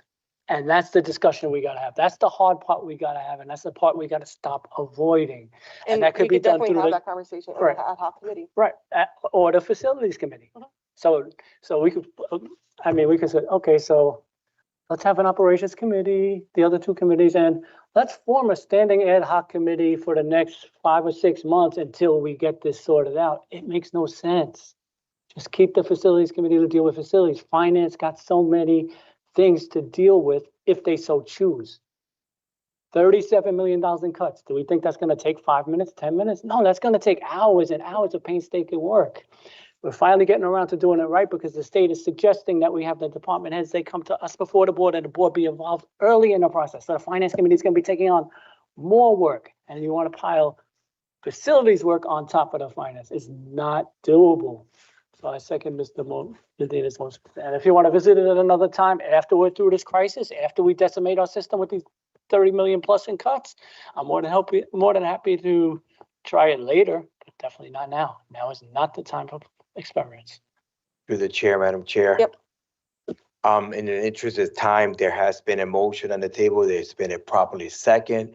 If there's any discussion, so be it on the motion. But if not, I would like to take a vote. But again, respectfully, if anybody wants to speak on the motion, please do so. But The question hasn't been called, so if there's any further discussion, we can do it. If not, I was gonna take the vote, so I don't see any further hands. There is a motion to table. If it passes, then we'll come back to this. If not, we take another motion, but motion Point of table. information. Yep. If we table it, when would it come up again? The next meeting will be January 12th. The next regular meeting? Yes. It wouldn't come up at the special meeting next week? No. Okay. There's a motion to table, so all in favor say aye. Aye. Aye. Any opposed? Roll call. Opposed. Roll call, please. We're gonna roll call that.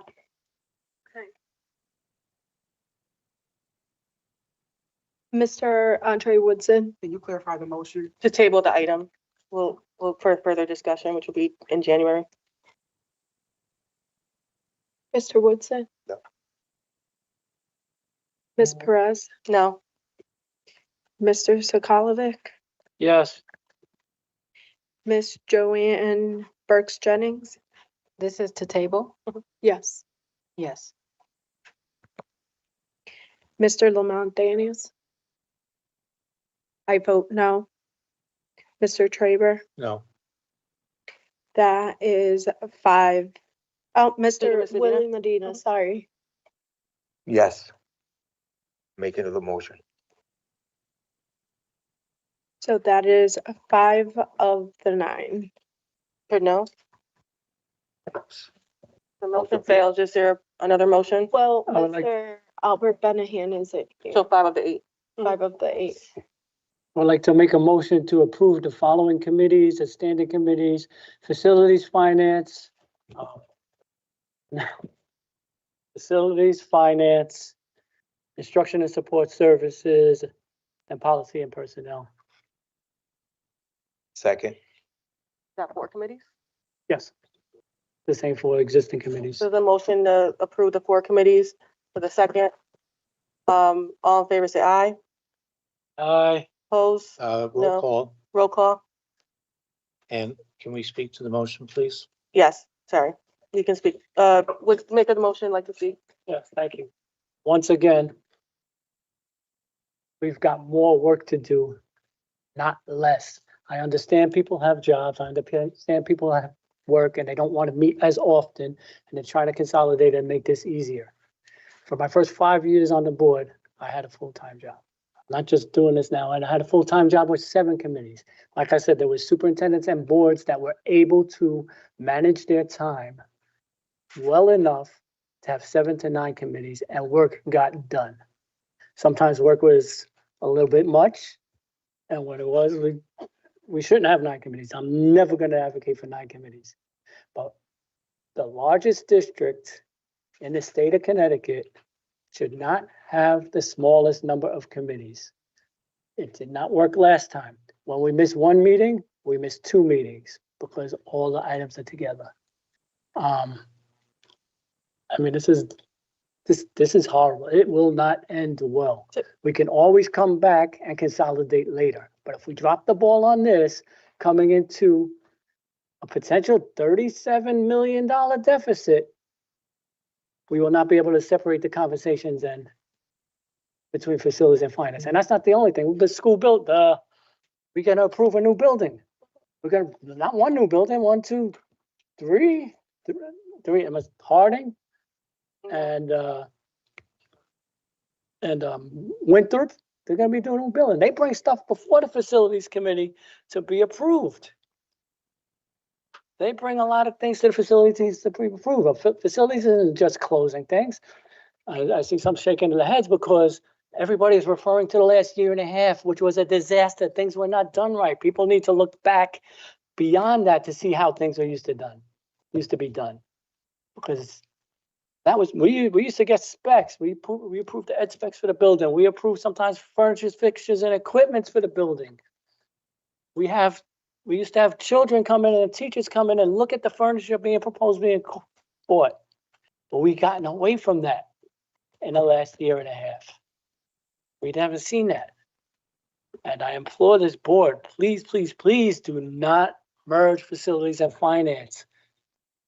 In my experience, there is too much work on both to do responsibly in one big thing. And we've also learned that concentrating power in too few hands is also a recipe of a disaster. We'll have only 3 chairs instead of 4 of committees.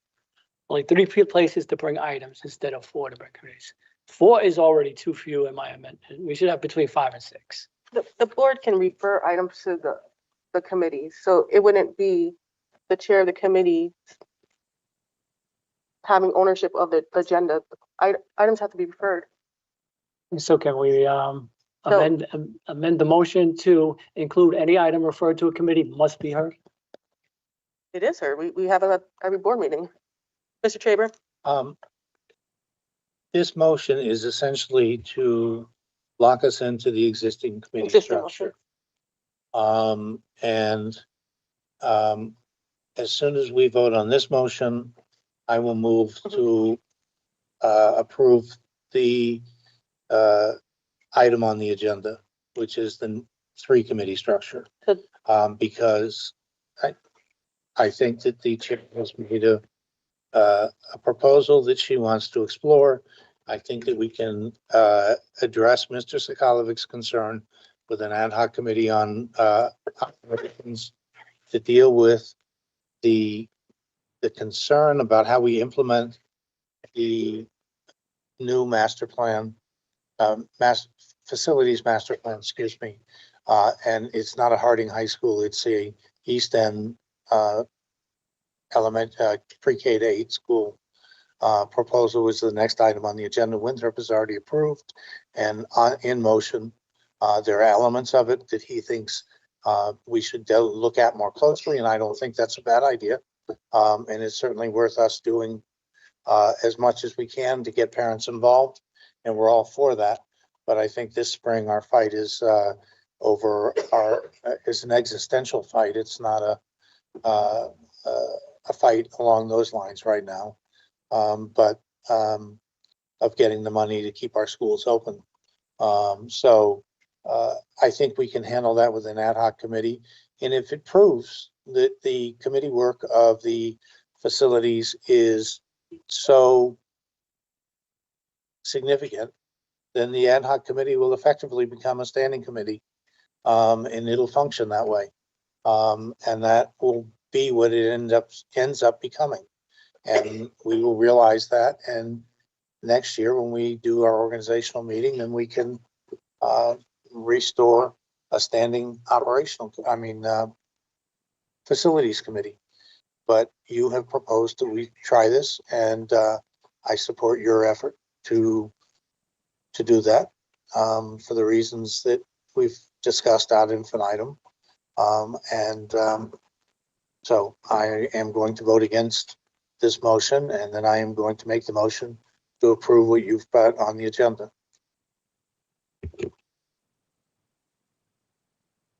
All right. There's a motion that was made by Mr. Sakalovic and seconded by Mr. Medina. Mr. Sal, can you restate your motion? Motion is to keep the 4 committees as is on our agenda right now: Finance and Facilities, Instruction and Support Services, Policy and Personnel, and the Facilities Committee. That was seconded by Mr. Medina. So there's 4. Facilities, finance, instruction, policy. You go so fast. Yeah, so Start nowhere, one stop together. Just slow it down. for the debate. All in favor? Roll call. Thank you.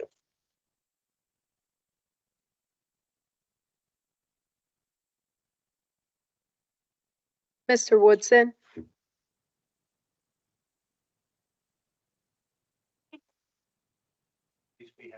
Yes.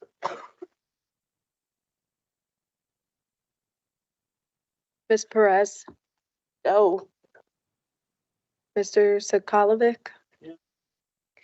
Ms. Burks Jennings, Can I abstain? Yeah. Or you can pass. I'll pass. Mr. Daniels. I vote no. Mr. Traber? No. Mr. Medina? Yeah. Okay, so we have Go back. Ms.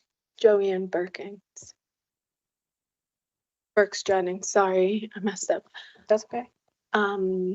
Your vote? And this is to keep the 4 we have now. Correct.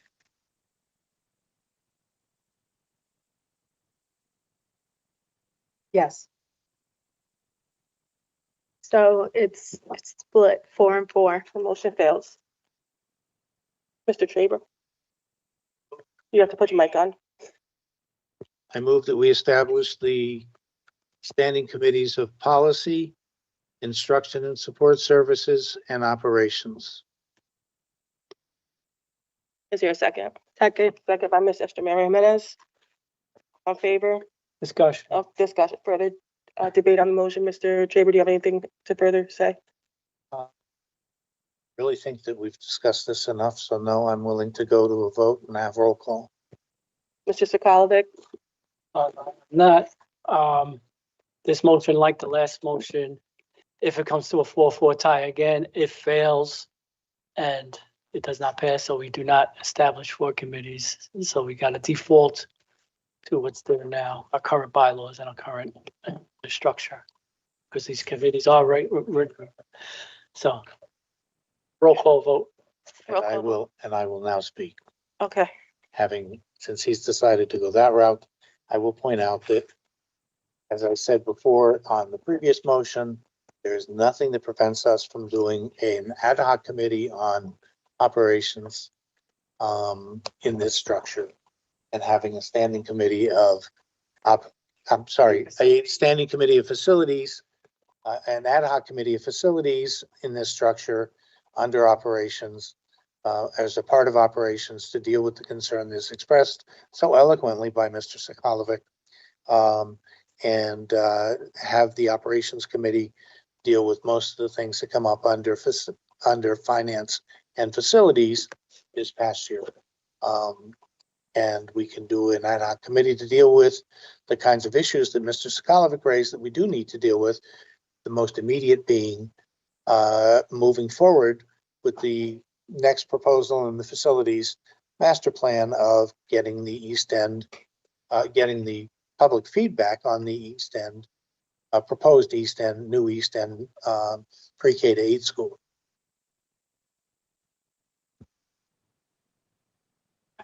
Roll call. Mr. Woodson? Okay. Ms. Perez? Yes. Mr. Sakalovic? Ms. Burks Jennings? This motion is for The approval of 3 committees, the 3. policy, instructional support services, and operations. Which, Out of the 4 that we currently have. correct. Yes. Mr. Daniels? Me, I say yes. Mr. Traber? Yes. Mr. Medina?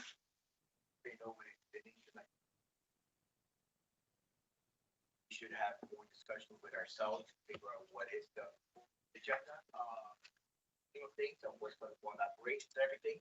Then I would have been fine, but that's why I'm going to continue my vote saying no. Okay, that's a 6-2 vote. That carries. Motion carries. Thank you. Item 10 is next. This is the board meeting schedule next year. Did you get one? I did. I have some changes. Yeah, so I was gonna ask if anybody sees anything that needs to be changed. Did you get a copy? Okay. We did take a look to see if they interfere with major holidays, so but if you see anything that you would like to change, please let us know now. Yeah, it's on Tuesdays because of it's a holiday, the day after. I'm sorry, I didn't say it here. Yeah. Good. I have 2 changes. All the years need to be updated to say 2026. And I then missed that. So are the dates right, though? the dates. They are right. They are. The schedule.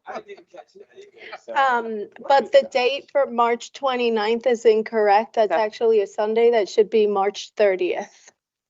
And that's all for me. So the dates are right, just a year. Correct. Okay. Except for March Okay, 30th. thank you. All right, so let's change all those dates to 2026. We don't live in the past. Anything else? We thought we did it really great. Yes, okay. Any further changes that you see? This doesn't interfere with school breaks or anything like that. So we'll have so like last year there was only 1 meeting in April because of a April break. This year we'll have 2 meetings in April. So Is there a motion? As amended, to approve it as amended. Mr. Traber has moved to accept the So moved. calendar as amended. Second? And seconded by Mr. Medina. All in favor? Aye. Any opposed? Any abstentions? All right. There will be a special board meeting next year next year. I need to take a nap. There will be a special meeting next week, next Monday. It's going to garbage. Does 6 o'clock work for people or is 6:30 better for, what do we, for those? 15. For next Monday, the 15th? 15. It's gonna be on the budget, so we're gonna do a budget workshop with Dr. Avery to look at the timeline. 6:30? All right, so next Monday at 6:30, we'll notice it tomorrow for you guys. Mr. Scully?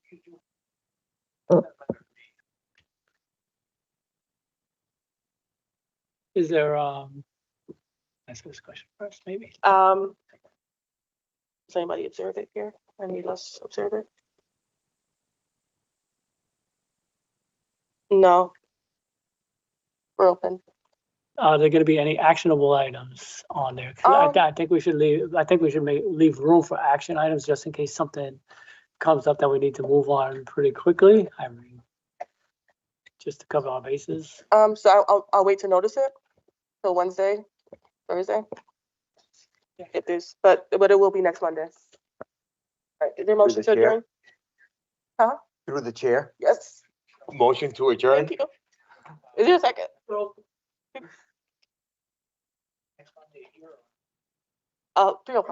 3:05. 3:05. We'll notice it and.